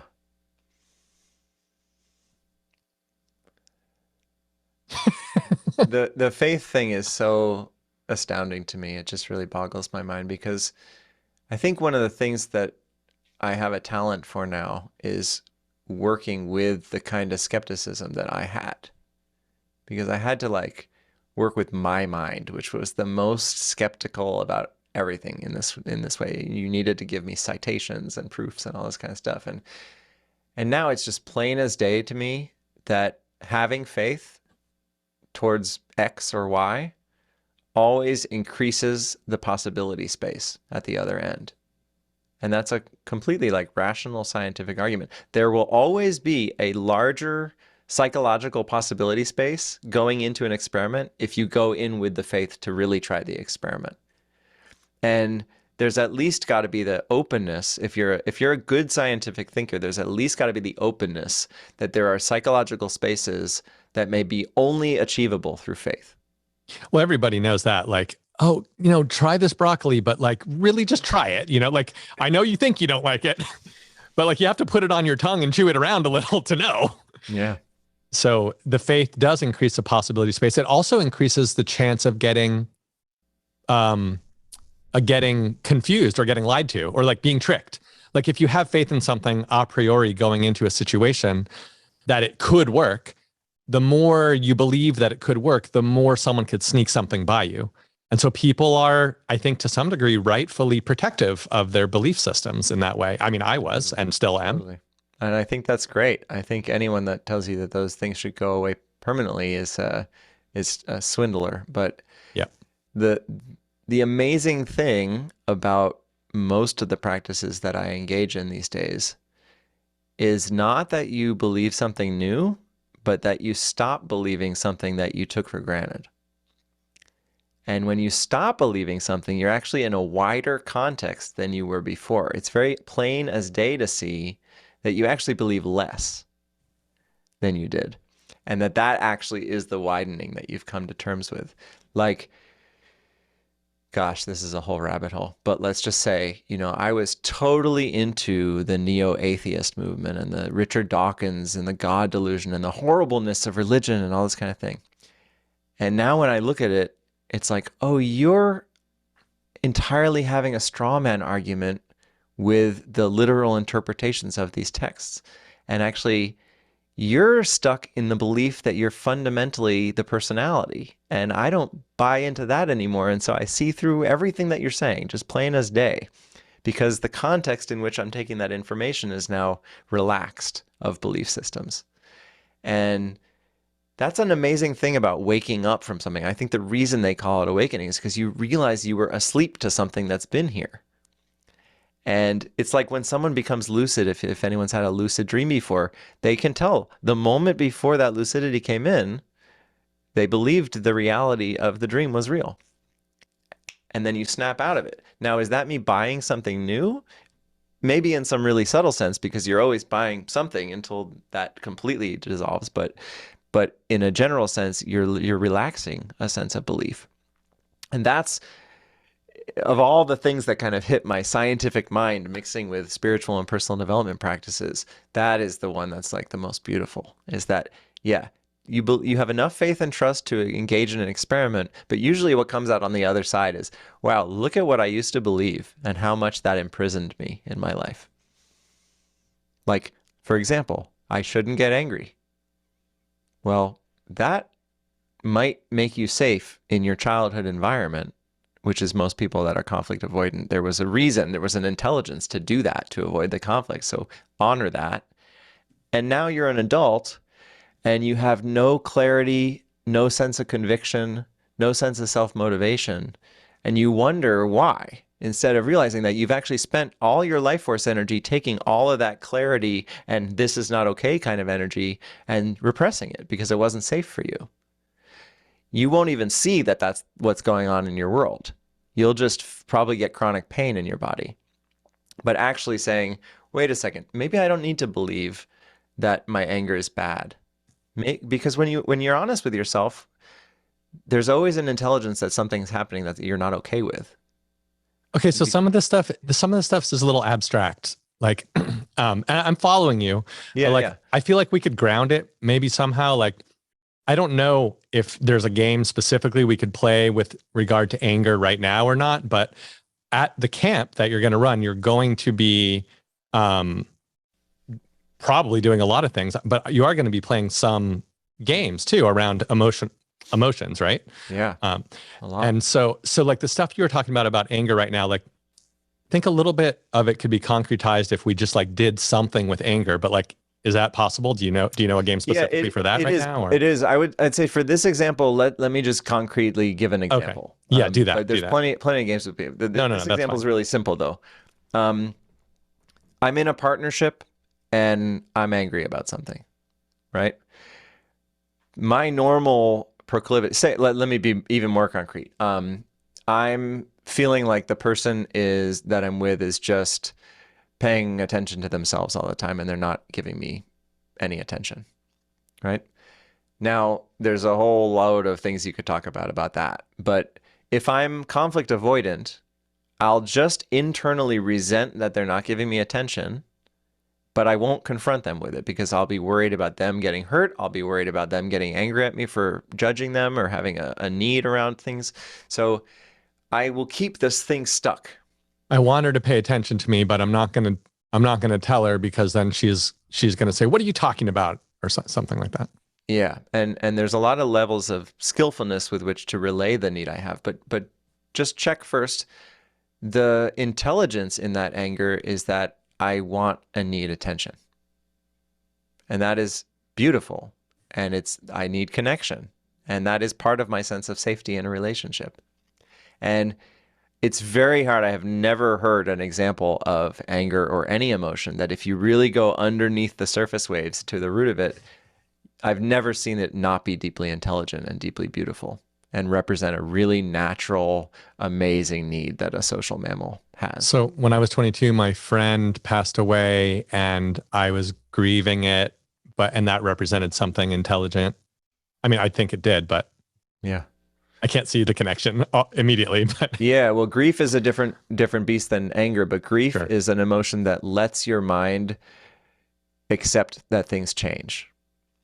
Oh, nice. And basically, if you don't grieve, you will not have let a former reality go away to let in a changed reality. I totally feel that now that you say it. Yeah. And sad that our culture doesn't really know how to grieve well, typically. Or if I like just got, won something big, or I remember getting accepted to a big fellowship or something, and I felt like elated, like tingly, and I was walking around jumping 3 stairs in one jump, so like, I don't know, like, is there an intelligence behind that too? Or I don't know. I don't know why I'm asking all these. Yeah, no, this is great. It's great because I think if people could know, there's a couple basic things that if people could know and test would change their lives. And one of the tests that I will surely be doing at camp is I use this phrase, beautiful intelligence. At its root, every feeling you've ever had is beautiful intelligence. Mm. And when you start checking, all these shames and judgments that we have about our emotions start to just dissolve because you realize like, oh, I may not be skillful on the surface, but this need is good. This feeling is good, right? When you have that joy, it's a signal to your body that what your soul wants, and we can define soul, but like what your core of your being wants, you're in line with. It's confirmation. And the more that your energy gets coherent, the more that you feel that aliveness. And so that aliveness itself is a signal that you're on your compass. Just like decoherence is a signal that you're not. So yeah, any other examples that you want to get into? All these things are really beautiful. And just to bring it back to the anger thing, if I have the faith that, let me just do this experiment. Let me treat my anger as beautiful intelligence. So how do I do that? Okay, the unskillful way is to throw it at the other person.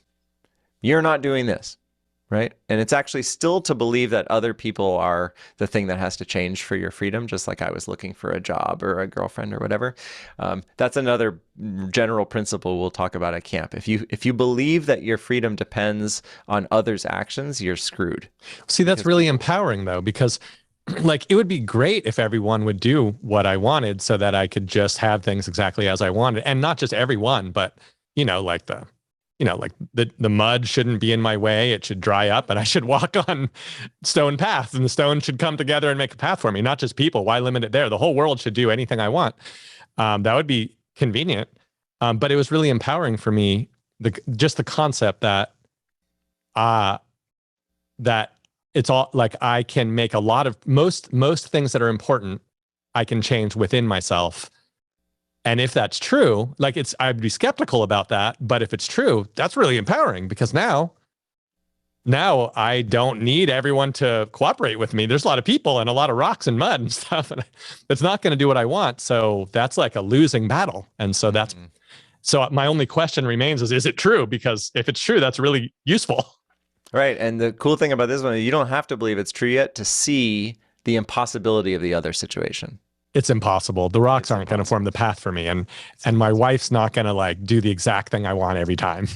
Right. So what's 1 degree more skillful than saying, hey, you're not doing this, is to say, hey, I'm noticing I'm not getting the kind of connection that I want, and I'm feeling disconnected.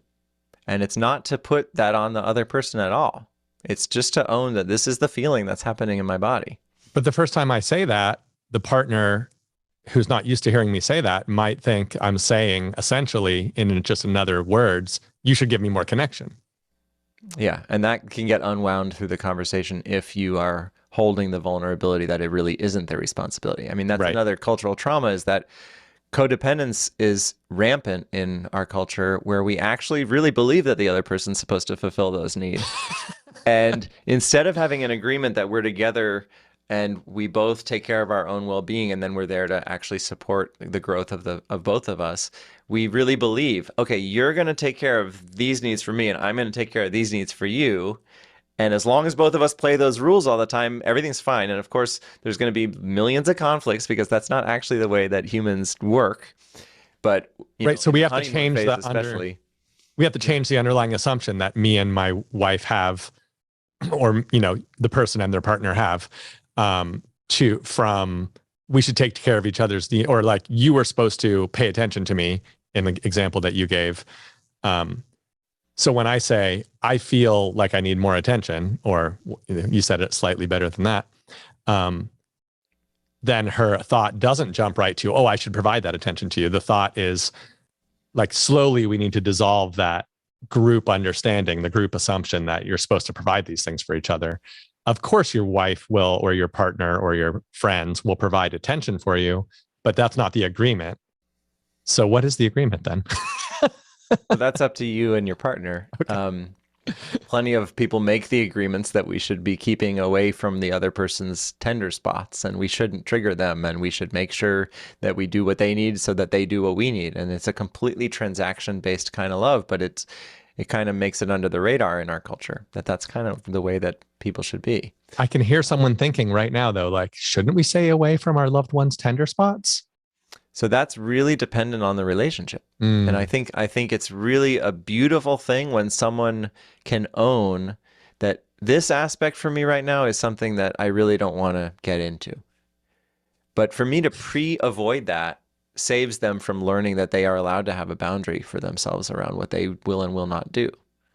And then if they don't know that they have a boundary on what they will and will not do, then they'll constantly victimize themselves to someone else imposing things.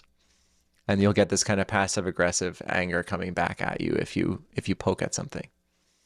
So it's like just like a reordering of the score, the reordering of the rules of like, who should set up this boundary? Should I set up a boundary for you? Oh, that's not useful, because then I always have to be there to keep the boundary. If you learn to set your own boundary, that's just more practical. And then like reordering who's in charge of what, and then things can flow more easily. Yeah, and like boundaries is totally culturally not understood right now. So I just want to say, like 60 seconds. Yep. What most people do with boundaries is, it's a great first level, but it's still totally codependent and emotionally abusive, is they say, my boundary is that you don't do X, Y, and Z. And it's actually still one of these versions of, I will make the world conspire to make me not get hurt. And the real boundary is always for yourself. And this is super subtle and super incredibly potent when you start to grok it. The boundary, instead of saying, don't talk to me about this, is, when you talk to me about this, I'm going to leave the room. And when you actually can own, like, not do that in a judging kind of way, but emotionally hold, like, actually, there's nothing wrong with you ever bringing this up, but I have to take care of myself if this happens. And what happens is the person that actually, it's hard to like, if you hear this on a podcast, it doesn't mean anything until you try it in your life. Yeah. And when you try that in your life and you realize that everything comes down to you and that you're not actually the victim to anything anymore, then you start to feel the safety that you were looking for in the first place, and that you actually can take care of yourself. And that's a lot of the time when people leave abusive relationships, because they were caught in it because they thought they needed all the things this person gave, and so they would put up with a lack of safety for it. But when you actually say, "Wait, this isn't okay with me," those conversations are hard. Don't get me wrong. All this stuff is like, it's super, you know what they say, like the difference between intelligence and wisdom is intelligence is knowing what to do and wisdom is doing it. It's a huge chasm between those two.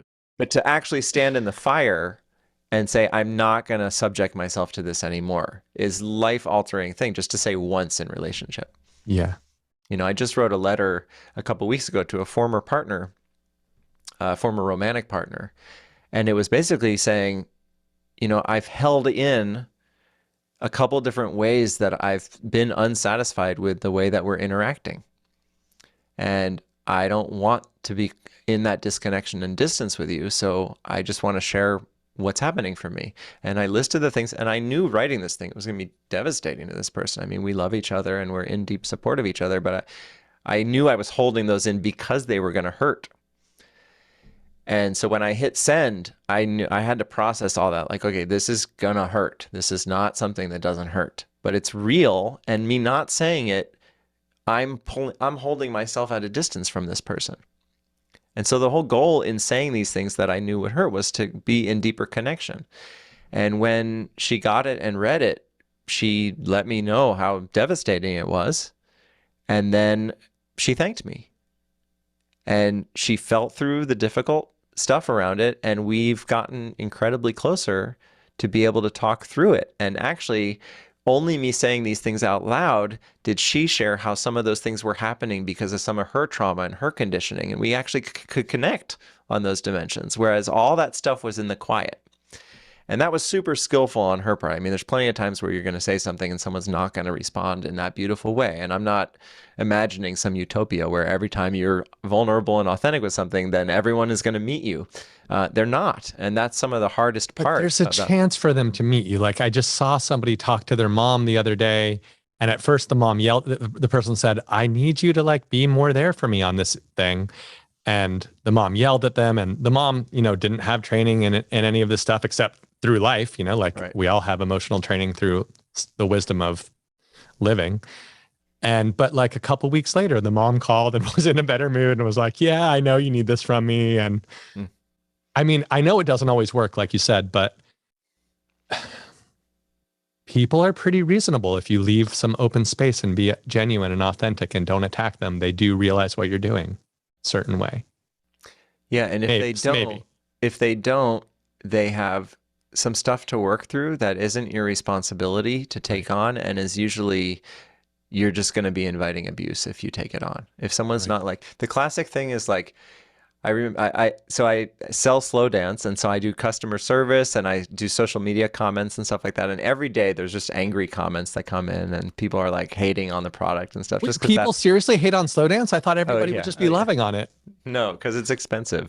Okay. So it's like accuse people's scarcity, you know, psyche and stuff like that. So every day there's people insulting this work, and it's been amazing emotional intelligence practice to see like 10 comments a day, 4 of which are just like hating on this person they don't know. So sometimes I'll just delete or hide the comments that are just trolling. But I also practice with them. I engage with them. And this will connect in a second to what we were just talking about, because a lot of the time people just assume they're talking to some random person who has no actual human connection, right? But I'm the person who makes this product. And so they'll write some crappy trolling thing, and I'll write back and I'll say something like, hey, I'm the guy that makes this. Like, what makes you want to publicly insult my work? Dude, this is where your artwork and your customer support like clash directly with your like counseling or whatever you want to call it. I love this though. This has been amazing, because I can't tell you how many times the person trolls it and I meet them with vulnerable authenticity. I literally, on customer service, like on social media, I'll say like, this hurts me when I read this. Ouch. And when you say that and someone hurts you again, that's a sign that it's a relationship that you don't want to be part of. If you're willing to like let go of things. But I can't tell you how many people totally change their tone as soon as I meet them like that. Like Online is so literally had people- transactional. it's so crazy and it's so distant. But literally, I'll go and I'll meet someone like that, and they'll say like, "Oh, I'm sorry, I thought this was just some kind of stranger. I actually think this is really cool, but I don't have the money to get it." Which is so reasonable. Reasonable, but under the frustration, and there's no outlets for a lot of people to take that frustration out. So you take it out when a money thing triggers your money stuff. It's as natural as anything.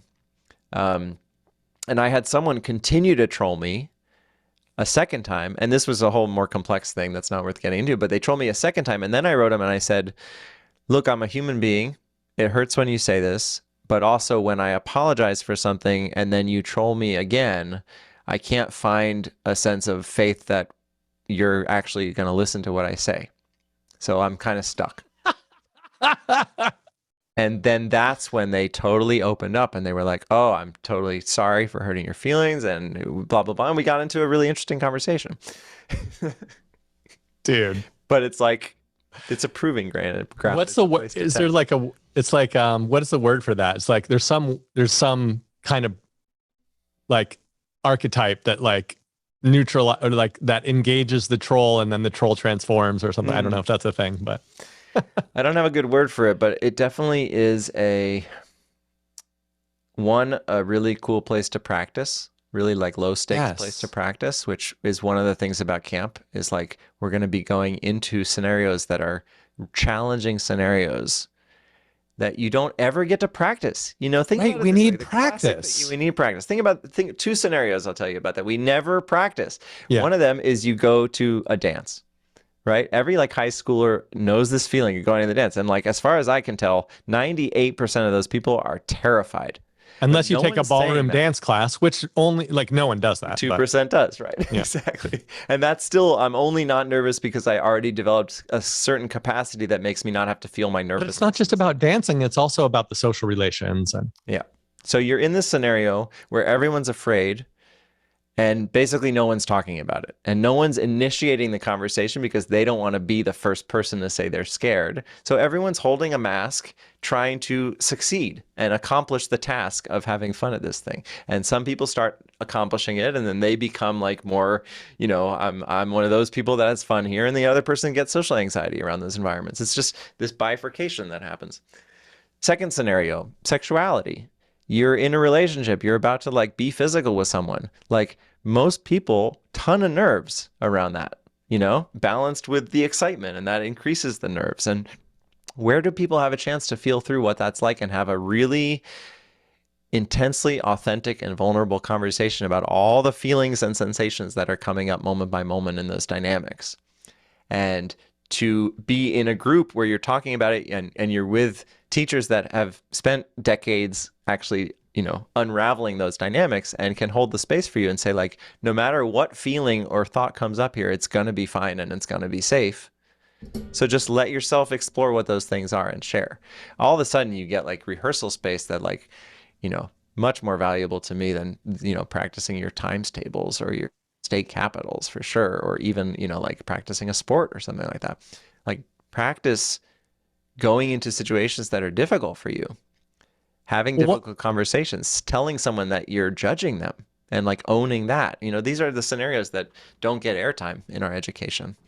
no, right. Yeah. It's the negative space of our education. Cause it's not that it isn't. And this is a problem that I think comes up in alternative education circles in general. It's just saying like what they do at school is just meaningless or something, like would be like the throwaway line or something like that.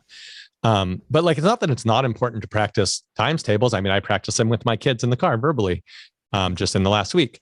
And it's not that it isn't important to practice sports, because sports are a good way to engage physically. It's a gamified way to enact alternatives to actual battle that are safe and also, and keep your health up, and it's really enjoyable, and probably other things that I'm not catching with the sports. And these things are important to practice, but I guess one of the things that your trailer says for your camp is like the things that aren't happening in school are, it almost says that's what we're going to cover. I mean, it doesn't quite say that, but you could almost just say life has some important things. If you subtract off what's covered in school, there's a bunch of things left. And I think you're not doing the balance a checkbook thing, which high school doesn't cover, like people say they should.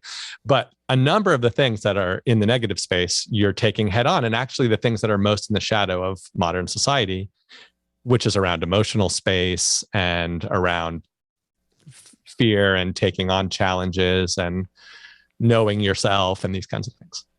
Yeah, I can give a little outline about some of those dimensions. Seems appropriate now, but also just to connect it to what you're saying.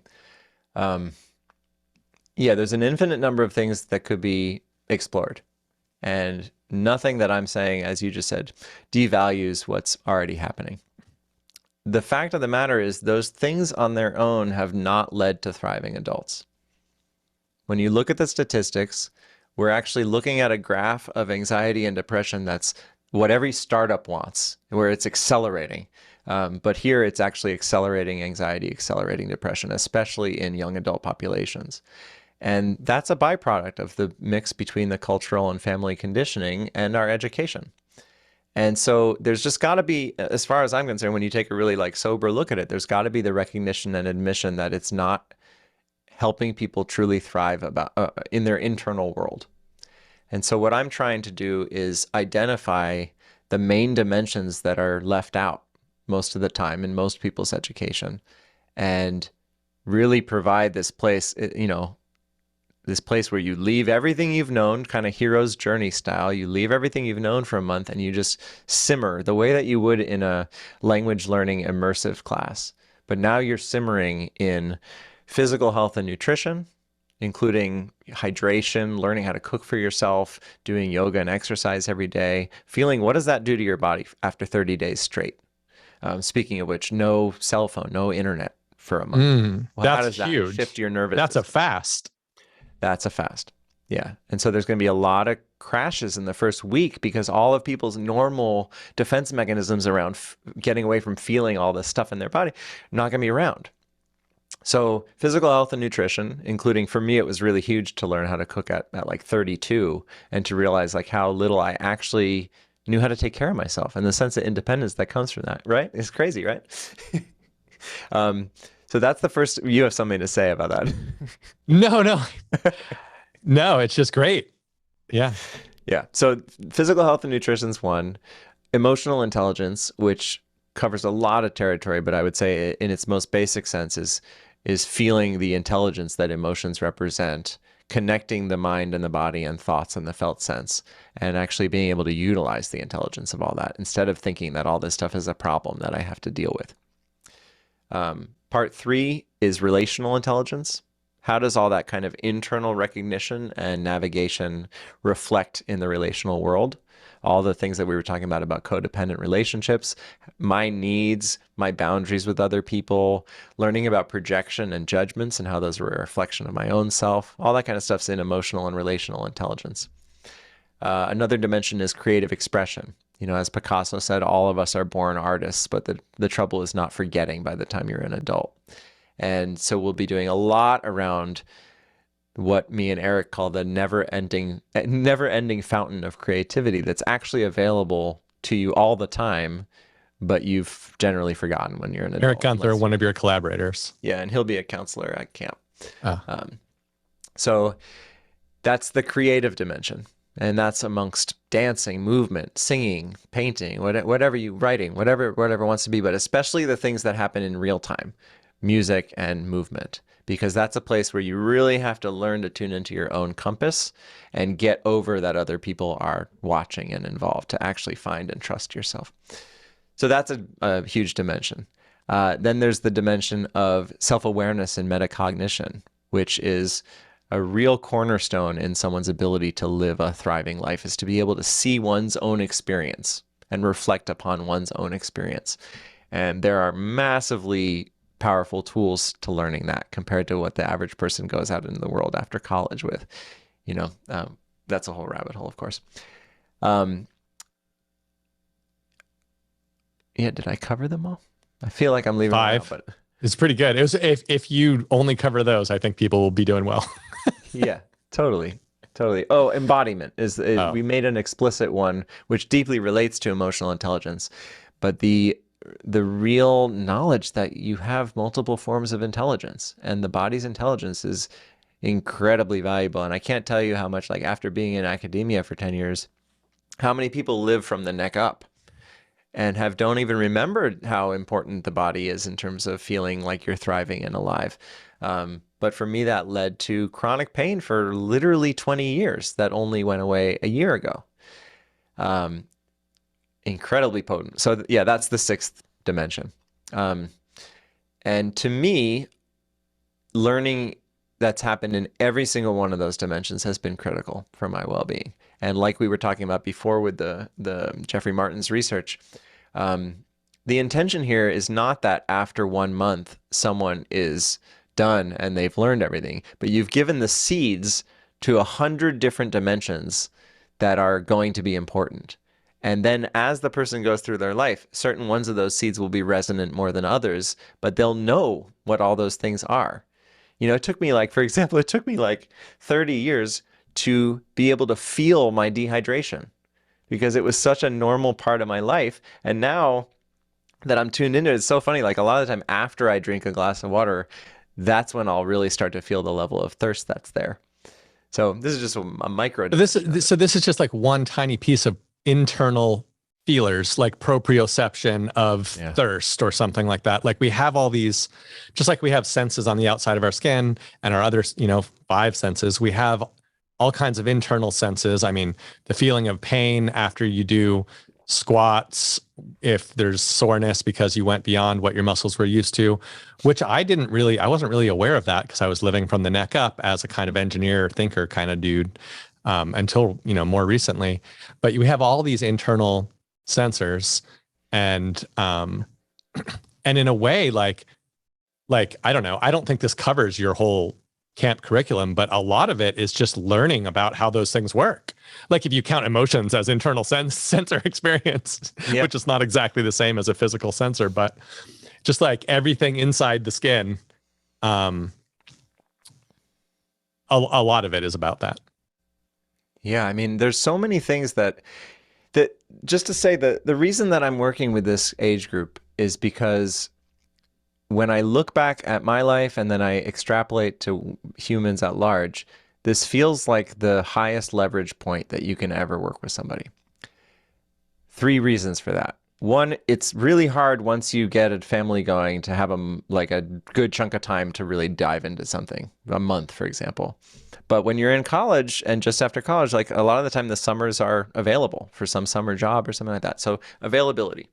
The second thing is people's consciousness gets more and more fixated and solid as they get older. Their habit patterns just get more and more fixed. So you in general want to work as early as you can with someone as long as they're mature enough to be ready to do this kind of work. And some of this work is intense because you're feeling into resistances and conditioned patterns that you've been avoiding in your life. And so you can't go too young.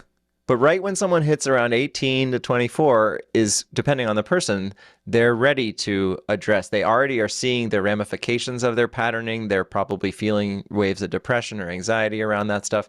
And so they have the motivation and the fluidity to work on that stuff. But you also the kind of work that we do, a lot of the patterns that cause depression and anxiety are related to your family and your culture. And so to try to work with people that are still living with that family and open up those kind of patterns can be really not in the best interest of that person because they learned these defense mechanisms, whatever they have, they've learned it because it was the needed thing to do in their family of origin. And so if you start unraveling that, it can really dysregulate the family unit. But as soon as someone's out on their own, you can open up those bottles that have been repressed and you can give them airtime and you can have them have a chance to transmute. Sorry about that. I think we need to work on many of the aspects of development. Like it's funny that we only really study like childhood development. There's really development right up until you die. And there's all kinds of growth, physical, as well as maybe more importantly, emotional and intellectual and spiritual. But like literally people are physically growing until they die. It's like, oh no, they stop at 18 or some magic mark. My ear hair in the last 5 years. I shouldn't, but but if I have to. Um, but like, so like Jean Liebeloff was just like someone who became a anthropologist who founded the attachment parenting movement, and she observed natives in like, what would be called like a Stone Age tribe. And her book subtitle was called Happiness Lost, and how we lost happiness in observing them. She observes a child between the age of 0 and 3. And she says that's the most important time to intervene. And I mean, she's right from her point of view. Like, she says you need to hold your child. And that relates back to how you said, like, physical touch is so important. We learn it from our parents. And there's this in arms phase, and there's an expectation that humans are born with. The lungs are an expectation of air, and the development of the human expects to be held by a parent and expects to have acceptance by a tribe, and all this kind of stuff. And I think she's right that that is the most important thing we could do, or at least with what she has to offer. But also, in order to be metacognitive or something, first you have to be cognitive, but you're probably not cognitive until you're 8 or 14, or, depending on how you define cognition. So some of the things you're talking about first have to be solidified. The person has to come to a point in their life. You're not talking about breastfeeding or something like that, or it being held by a mother or something like that. So I guess I think that age does make sense for the kind of things you're teaching, but also people don't have to face all the things you're teaching. They don't have to confront in themselves during the camp. Like you said, they go away with tools or with pointers, and maybe they only learn one of the 10 things you taught them, but they know of the existence of another 4 of the 10 things. And then there's like 3 that they have a vague notion of, and the other 3 just totally they missed. Then they go out into the world, and for the next 40 years, they can unfold those when the time is right, when they're ready to face them, when they're not afraid, or when something else brings it up in their life. So it probably is the right time to arm somebody with those set of tools and set of awarenesses that these things exist and they have a names. And so here's a map of the territory. So you might come across this later, guys, but at least you've heard of it. Yeah. So a couple of things to say there. We are giving a huge map, but we're also doing enough work in the territory amongst all these dimensions that everyone will get a taste, and they'll know directly through their experience what is going on.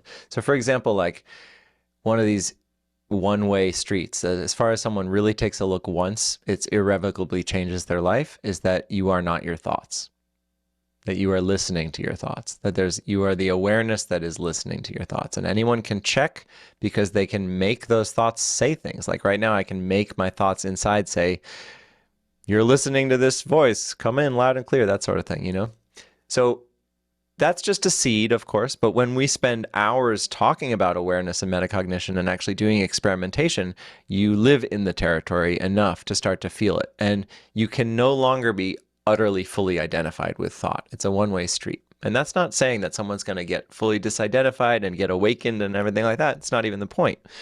The point is getting all these direct glimpses, feeling these direct glimpses, and then when challenges come up down the line, having these reference points.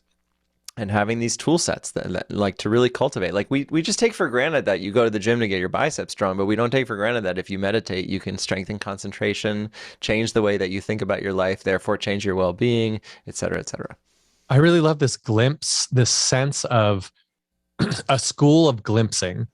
Like you've got a school of glimpsing the internal world. I mean, not just the internal world, but all the 5 or 6 limbs that you mentioned, but this generalizing that concept into a school of glimpses. Like, I really like that. Like, I like these videos that are like 5 cool software tools you didn't know you needed. And they show me, I'm like, oh my God. And I make some notes and I'm like, I might need those at some point. It feels like one of those little videos. Mm-hmm. It feels like, I would love to take a class where someone's like, here's just like, what I don't want is a class where we're going to cook a whole pizza start to finish. I mean, there's nothing wrong with that. I like that. But I would love much better a class where it's like, here's 19 cuisines, and we're going to give you a glimpse of what's possible within those cuisines, a little taste test and a direction of how to investigate more about that. And I'm like, whoa, what a survey. Like, I love surveys. And so in some ways, this seems like an experiential survey. And just the idea of glimpsing, like, they call it, the Buddhists have a word satori for a glimpse of a feeling of probably nirvana or something they would call it. Some sort of insight. but just and I love that. I like Satori more than Nirvana in some ways because it's like it's way more practical. Anyone could do it at some point in their life, and and it's a glimpse. The glimpses are so powerful. I feel like people don't talk about glimpses like why are we teaching quadratic equations? Like how about instead like a glimpse of the power of math? Then if you want to learn math, great, you can learn it. There's books and YouTube and stuff.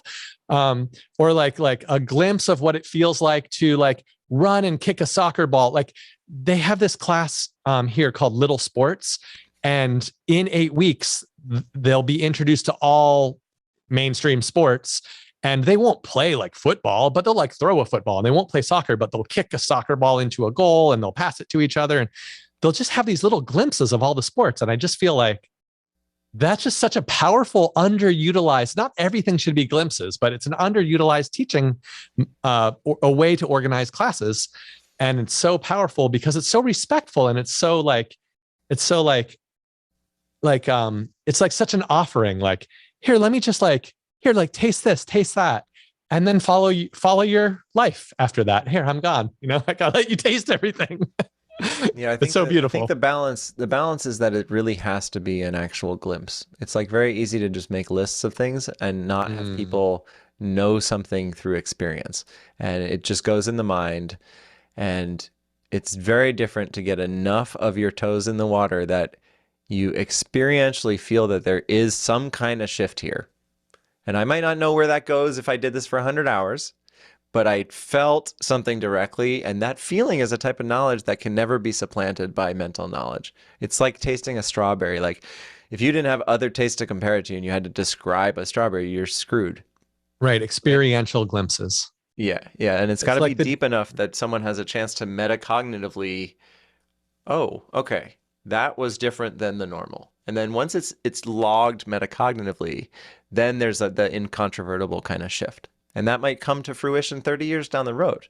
That doesn't really matter. The intuition then knows where to head when, because of that glimpse. So I'm getting a sense of what the camp will be like by listening to you tell these stories, although we haven't talked about like super concrete practical examples, but that's okay. I think it would be good to. But it brings up all these questions for me, like what do you think would have happened? There might be no answer to this, but if you were 18 to 24 and someone marketed or told you about this sleepawake camp, maybe by another name, and said like, hey, we're going to give you a bunch of experiential glimpses of of internal worlds, of your embodiment, of your metacognition. Obviously depends how they would say it to you, but like, do you think that would have registered to you at 21 or whatever age you want to pick? Would you have signed up? It's a great question because it's exactly what we're going through right now, trying to connect with campers. It really would have the story would have had to have been told in my language, and it would have had to have been someone who I felt trust toward when I heard them telling that story, because I was extremely skeptical about all these things, but I was also extremely skeptical about feelings. That was part of the trauma. Was a denial of my own feelings and a desire to keep those things repressed unconsciously, causing all these issues. The amount of anger that was in my body as a high schooler, but totally unconscious, was large. And I say that also saying that that's true for about 90% of people in the Western world. I think it's culturally a deep conditioning that we have, is repression of anger. But if the person had just clearly connected to me about how wrong something felt inside, and like, what is going on when I look around, everything looks like it's fine on the outside, but still something feels so wrong. I mean, it feels wrong to me, even though I know a lot of practices and I'm an adult, I'm not 18. Sometimes things feel really wrong inside. I think people can resonate with that. Yeah. And I don't think we're going to work with a lot of students or young adults that don't have deep challenges because there's not the motivation. Because this is not going to be a walk in the park. I mean, it's in Hawaii and all that sort of thing, but anyone that comes to this thing knows they're going to be coming up against their edges. That could be your tagline: not a walk in the park. In Hawaii, but not a walk in the park. Totally. I mean, we say it's a boot camp for the mind, body, and heart. Ah, I like that. I hadn't heard that. Yeah, that's really core. And when people apply, we challenge them. We don't just, hey, do you want to come to this thing? It's like, how do we know that you're going to really lean in? How do we know that you are committed? And we're not pushing anyone to do anything there. It's all opt-in, of course, but it takes motivation. And someone that has had more mental health challenges or can at least be open about their struggles in their life has much more motivation to do the work. And so that quiet desperation thing is the saddest, is when I think a lot of people don't feel enough pain to be motivated to change it. And then they stay in this kind of gray adult life their whole life. And they actually just think that's the definition of adulthood. It's not. Like, I've been taking data for the last couple of years on myself, and I know that my biological age is going down right now. Like, I feel access now to alertness and like joy in my body that I hadn't felt for like 15 years, when all that stuff was just kind of holding me contracted and tight.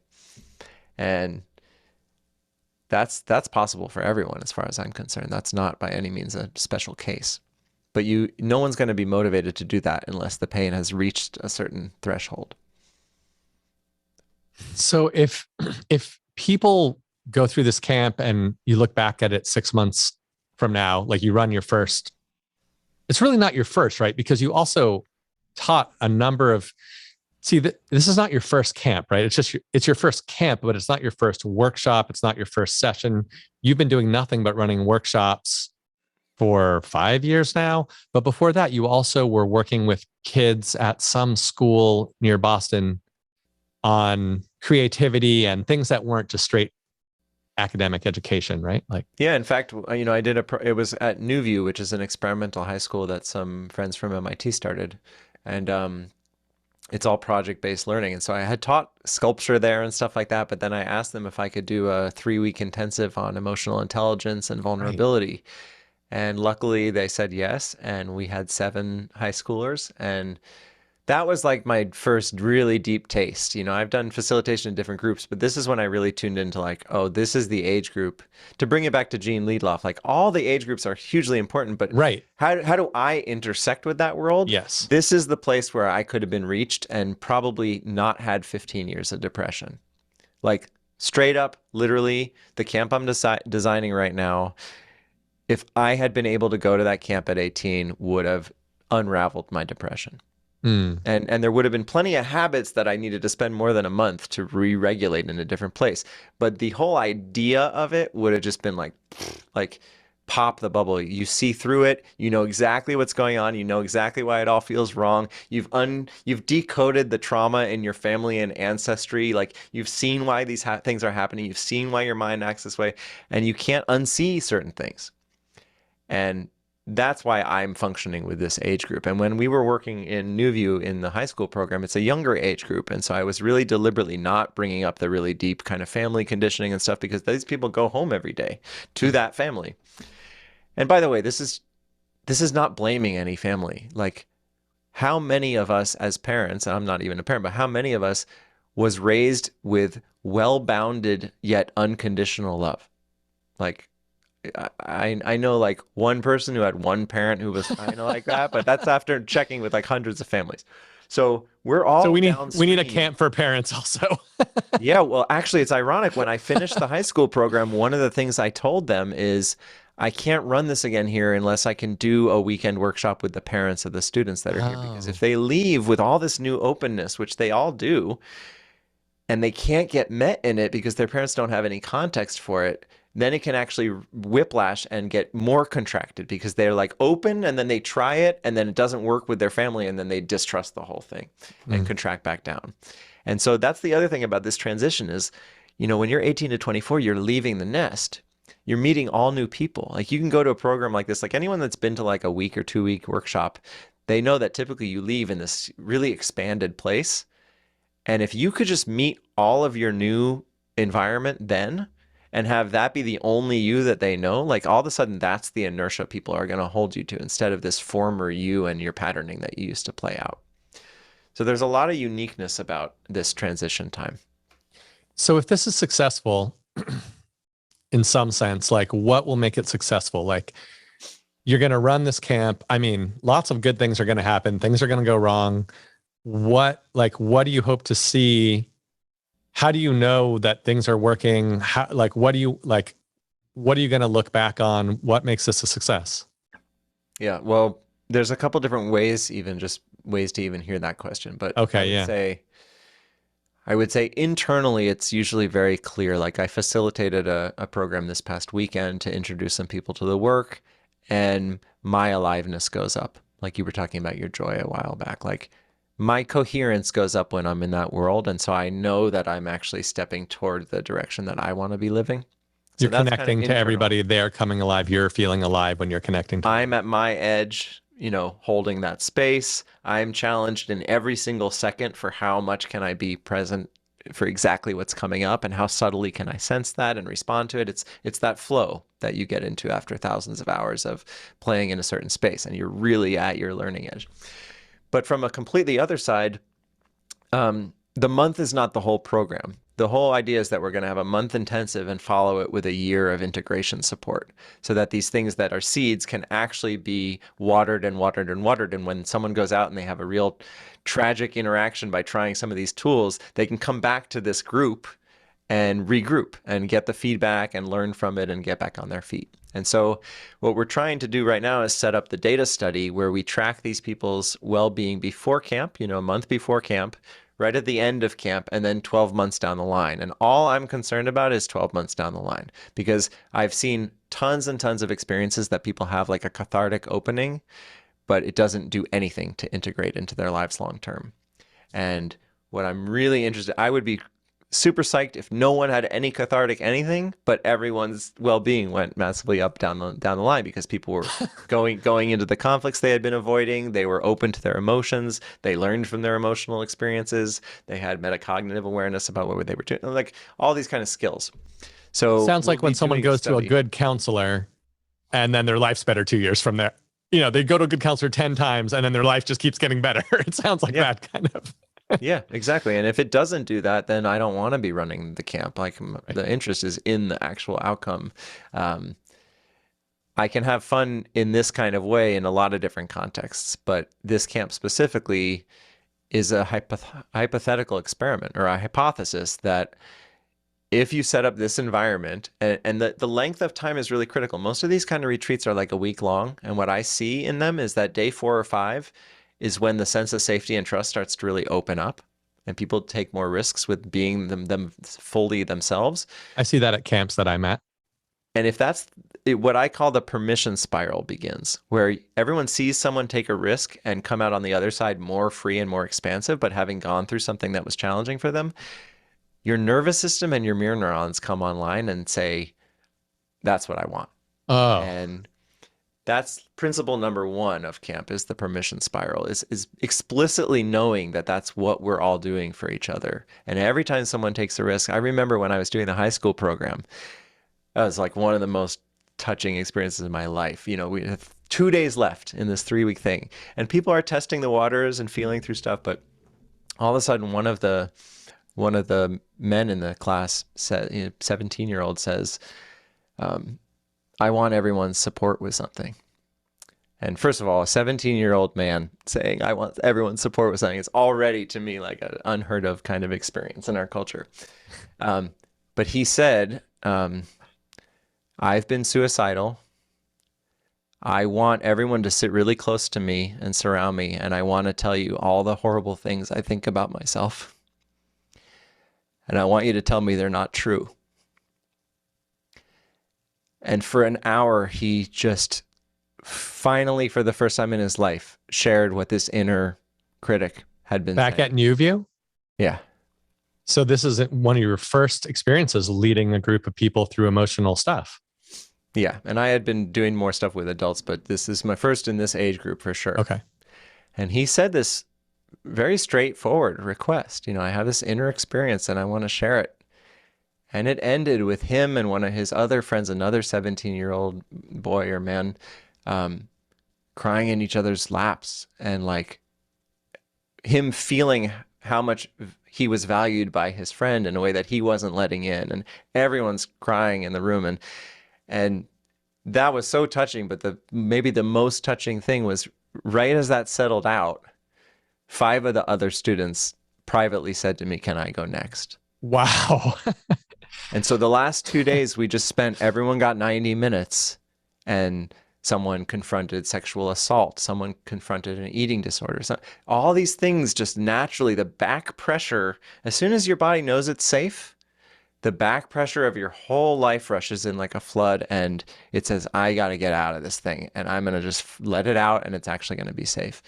And if we do nothing else, that's the goal of the space, is that people will get such a deep sense of trust and safety that they'll be able to be themselves more and more, and see that actually leads to deeper connection and deeper safety.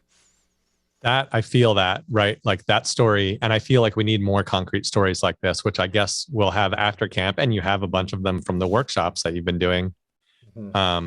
Those are nice. It seems like it doesn't matter what you were doing in that class. If that was the outcome, then people need more of that. People need a safe space where their fellow humans can tell them that the lies they tell themselves aren't true, and that they're valid people and they can be seen and heard. It reminds me of Trust Circle at Not Back to School Camp. It doesn't go as far as people saying you're not those things or whatever, but it's just an experiment where people step into a circle and say something that they find true. Could be as simple as that they like pizza, or as complex as some of the things you just mentioned that are very serious. And if other people find that true for them, they just step in also. And there's very few things that aren't true for at least someone else. And when it's not true for anyone else, that's interesting too. Mm-hmm. But just coming into the circle, and you hear people, just like you said, it's a permission spiral. Is that what you called it? Yeah. The first thing that someone steps in and says isn't really that profound. Yeah. People start with like, someone called me a name and I cried, would be in the middle somewhere. And then it goes from there. But everyone who steps in contributes to the permission of the space. And it's one of the more profound experiences at Not Back to School Camp. And I think it's an interesting thing to look at, the experience of Not Back to School Camp over the last, I think it started like 20 or 30 years ago. I'd have to look that up. Grace Llewellyn started this Not Back to School Camp. It's a camp for unschoolers, which now doesn't sound super crazy, but at the time, unschooling wasn't a thing. You couldn't just not go to school as a teenager. You'd be a dropout if you did, first of all. But this starts for even 12 or 13-year-olds. So you can't drop out when you're 12. I mean, that's just like negligence or something, right? So you could homeschool back then, although even that was rare enough. And so you basically got this camp that is about as out there as I would say your camp is now, maybe. You know, like homeschooling was a thing. Unschooling had started to be a thing, but people didn't know about it. And so with you, like self-awareness is now a thing, but you know, most 18-year-olds don't really practice it, but they've heard of it. Maybe they've probably gone to a yoga class, something like, they've heard that they need to take care of their emotional well-being. Probably they might've done a little bit of it. So it's like on the verge kind of, but not open in society yet. Definitely not something that everybody's practicing. And now 30 years later, homeschooling is a thing, especially post-COVID. Homeschooling numbers have more than doubled. There's more than just homeschooling. There's like homeschool pods, and I run a learning center next door. That's a project-based learning center for homeschool for day-long immersion. There's a la carte learning services. There's OutSchool. There's all kinds of things, right? So it's not that crazy anymore. But when Grace started it, it was a camp for people who weren't going to go to school in September. And it started in September when everyone's going back to school. So they called it Not Back to School Camp. And they did some of the group therapy-esque work where people were sitting in the middle of a circle and people would ask them questions and they would say the answer or say that they didn't want to say the answer or whatever. And they were working with lots of interesting things there, not as many of the things as what you're saying. But they were working with the boundaries of what learning is and how could they be a learner and how could they teach a workshop or how could their peers teach them things and how could they just have space and consent to attend or not attend things. Oh, I don't have to go to all the workshops. I can do what I want. It's funny that would be radical, but at the time it definitely was. And still today in schools it is. So I think it's interesting. Changed emotionally when you got into that? Oh, well, like, I don't know. There's a bunch of stuff. There's consent is one of them. how, like, consent is a hot topic these days, but I meant when you were speaking about it, something about your emotional state shifted. You could hear it in your throat shifted.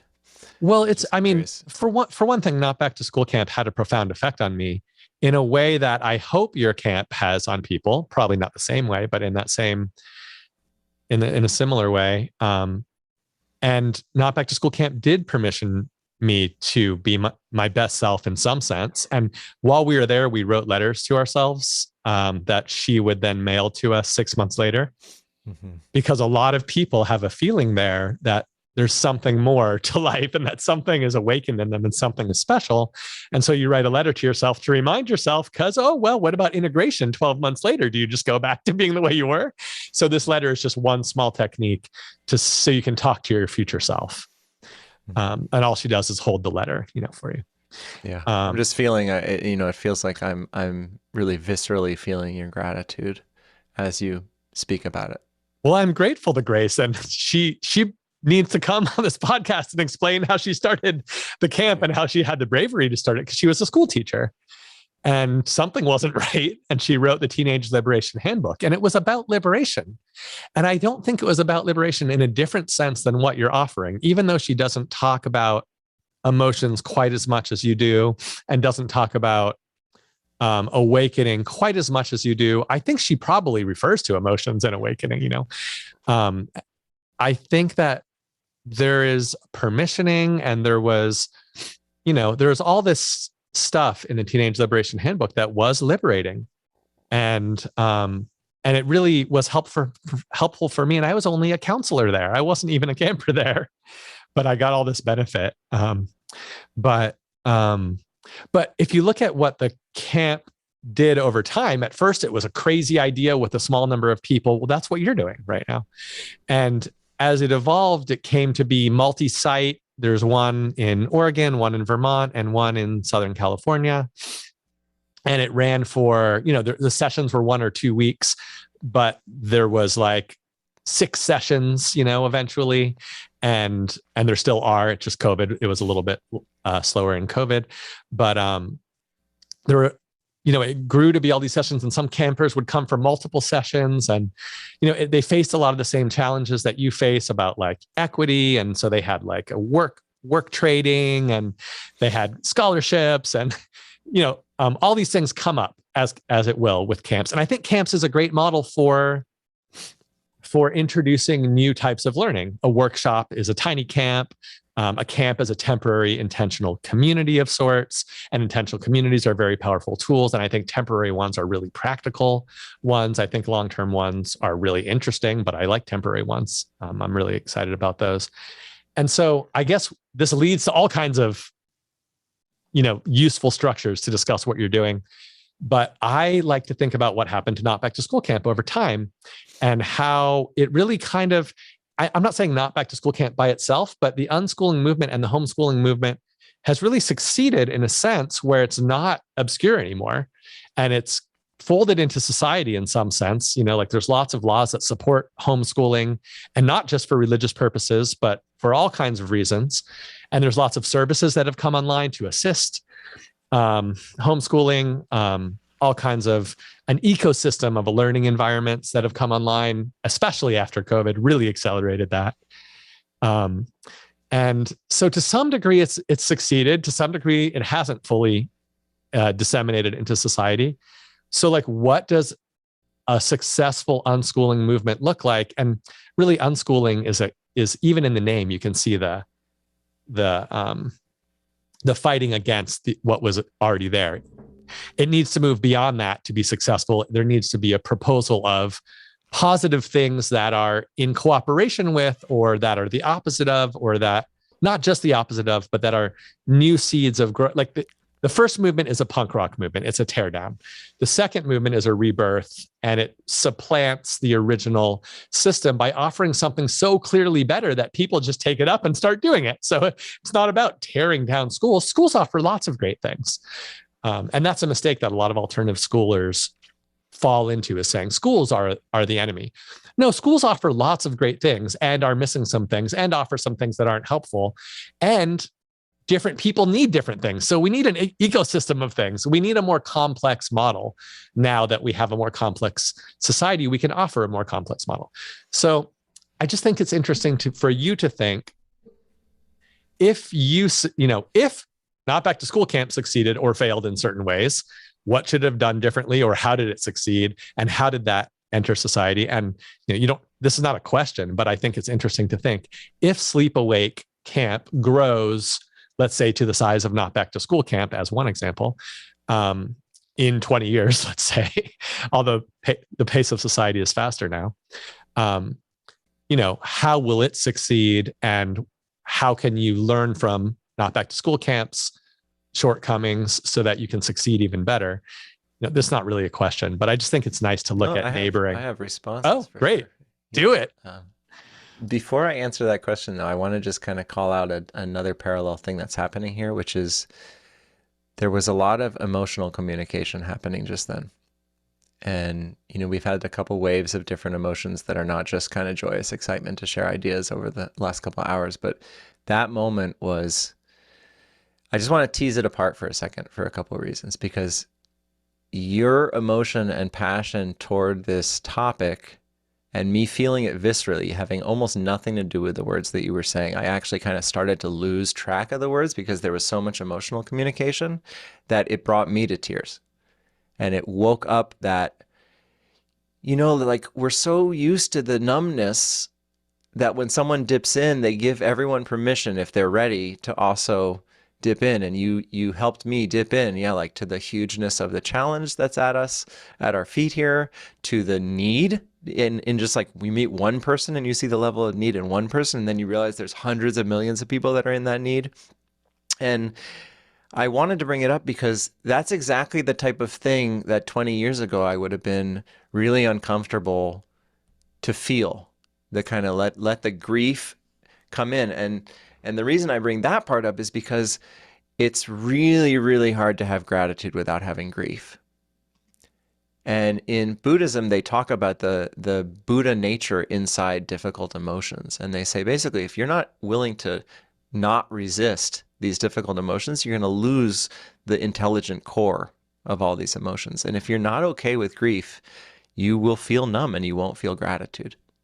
And what your feeling of gratitude reminded me of the intense moments of grief in my life where I didn't numb. And I actually let the grief wash through me, and how much that has built my capacity for gratitude. And that there was no way around that. I remember, and I will get back to your other question, but I remember I learned via a Facebook message that a friend of mine had died that was totally expected to live for another 40 years. And another friend wrote, "Hey, did you see this article about Wes?" And my friend Wes, who was a cave diver, had drowned. I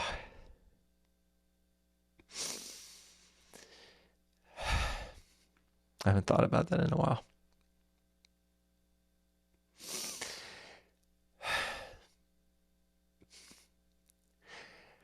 There was no chance for me to put up a defense. It was so out of the blue. I was just working, and I checked Facebook, and this message was there, and it was just not even by someone I was close to. It was just like, "Did you see this article?" And I think because of that, the grief and suddenness just like lightning bolted through my body. And I just cracked, like immediately just cracked. And I just was at my desk, this desk, in fact, and just cracked and started sobbing. And like 30 seconds into that sobbing, first I was just totally in the tidal wave of that emotion. And 30 seconds into it, there was this metacognitive, so beautiful. There was this metacognitive thing that popped on and saw that I was like utterly at peace. Like I was actually letting the full intensity of my emotion move with no resistance. And from that place, it didn't matter that there was grief was happening. It was that there was no resistance to my experience happening. And in that lack of resistance was this incredible sense of peace and acceptance and surrender to the flow of life. And that was the first time in my adult life that I had lost someone really, really close to me, and got the chance to grieve and feel deeper into loss. And if you don't feel deeply into loss, gratitude doesn't make the same kind of sense as if you realize, like, one thing that always brings me to tears is like, I'm looking at you right now and like, guaranteed there will be a last time that we interact. And if I can know that right now, then I'm way more here with you. And I'm way more appreciative of the fact that we get this incredible opportunity to hang out today and be with each other and know each other better, and maybe connect with other people that want to know what we're into more.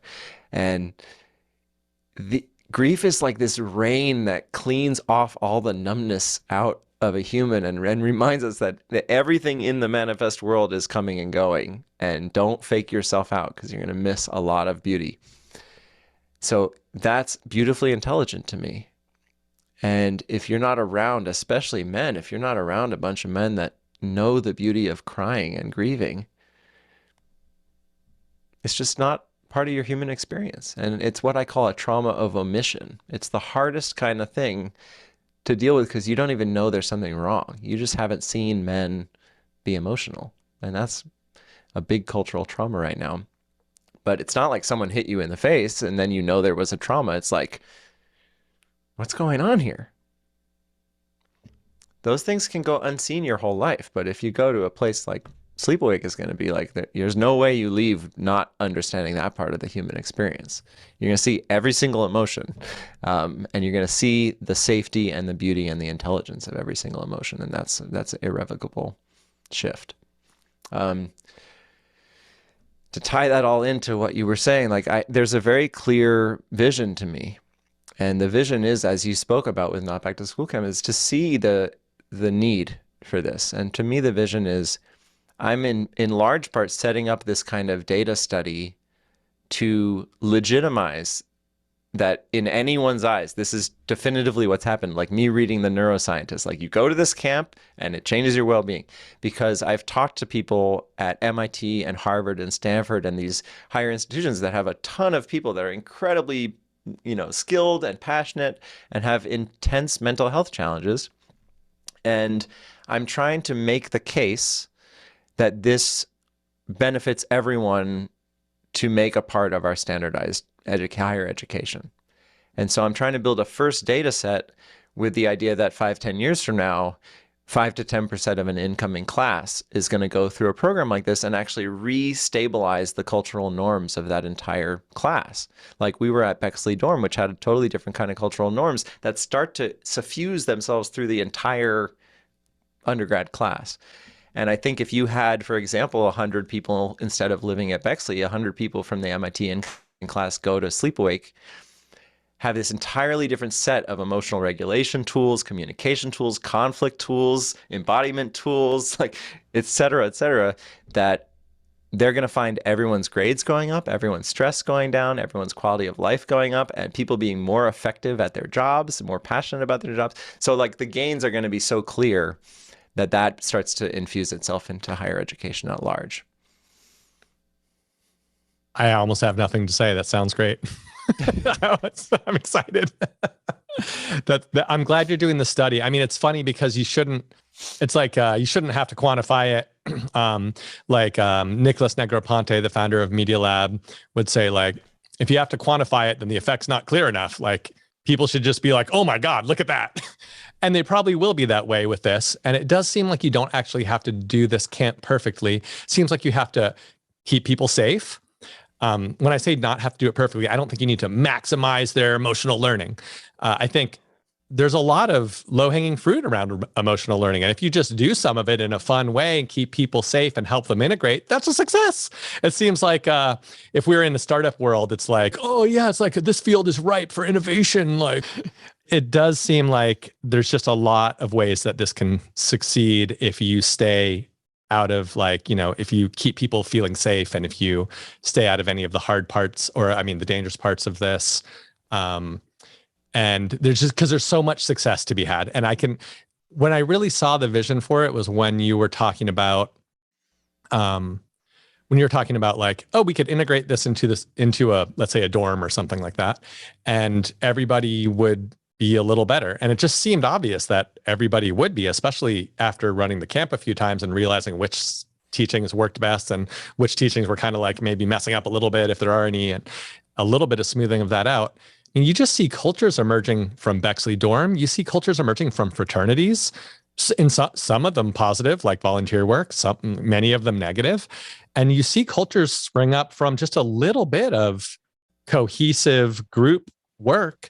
And if you could, if you could light a little candle of positive emotional work within that, seems like all kinds of things could happen. And if you measure it, then people won't argue with you, or they will still, but it'll be a lot clearer. Yeah. Yeah, I'm doing that specifically to speak to a certain audience. I'm quite convinced that the changes will be very noticeable. But that's not how you get something into an institute of higher education. It's just not today's day and age. So your goal is to put it a little bit more throughout society, in your case, maybe colleges, or you could imagine maybe in schools, other schools as well. Yeah, I still think there's a power in college over high school in terms of the person's freedom and their social kind of emotional learning age and all those reasons I expounded on before. But as you pointed to, I think utopically speaking, Gene Liedloff's stuff is getting infiltrated as well at all the turns that it can, and all the kind of like, all the skills at every level. I just am not an expert at those levels. I know my state of mind when I was 18, and I really feel like I know how to work with that state of mind, and I know how to work with that age. And so, it's classic hero's journey. You kind of, you go around a long journey, but then you come back and you work for yourself in some sense. I'm doing this for myself. I'm empowered to do this because I wish I had it. So, if somebody's out there and they want to learn more about your artwork or about Sleepawake Camp, where can they find out?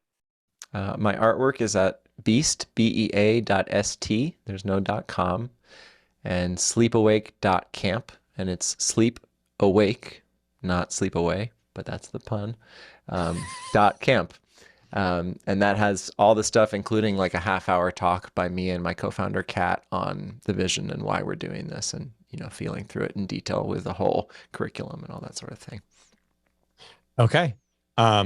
I don't know. I feel like we could go forever, but we just did 3 hours. I know. And I had fun. And this will be the first episode in the podcast that goes up. And so I'm just so happy that you did it with me. Yeah, I feel honored to be the first, and also just like it makes me look back at us meeting when we were like 24 years old, and it makes me like there's just really a lot of grace in our relationship, and it makes me think about like we're going to be having some meeting when we're 60, and what's that going to be about? Just replace the word pod with something else. Yeah, mind infiltration cast. Yeah, thanks for having me, Jay. Yes, sir. Well, all right. Do you want to play an outro to the episode, or do you want me to just? Do you want me to? You mean an outro like musically? Yeah, maybe a musical outro. I don't know. I just made that up. I'm glad to. I'm a little worried about this mic doing a good job, but I can maybe play it for a second and you swing it and point it and just see what you get. Remember, I was hearing you in the other room too earlier. True. Let's see. It's pointed. Get it out of the camera shot. I've been working on this Chopin piece. If you want to hear that. That'll work, everybody. If you don't want to hear Chopin, just turn off your headphones now. How does this? Yeah, great. All right, it's about 4 minutes, so enjoy. This will be it. This will take us home, folks. This is a Chopin Nocturne in F sharp major, and this, just to say, this is a classic example of something that has to start extremely conscious learning and then becomes unconscious. And I can't do most of the stuff I'm about to do by thinking about it. It's at the speed of my awareness. It's not at the speed of my mind. So that's a whole other thing. So here we go.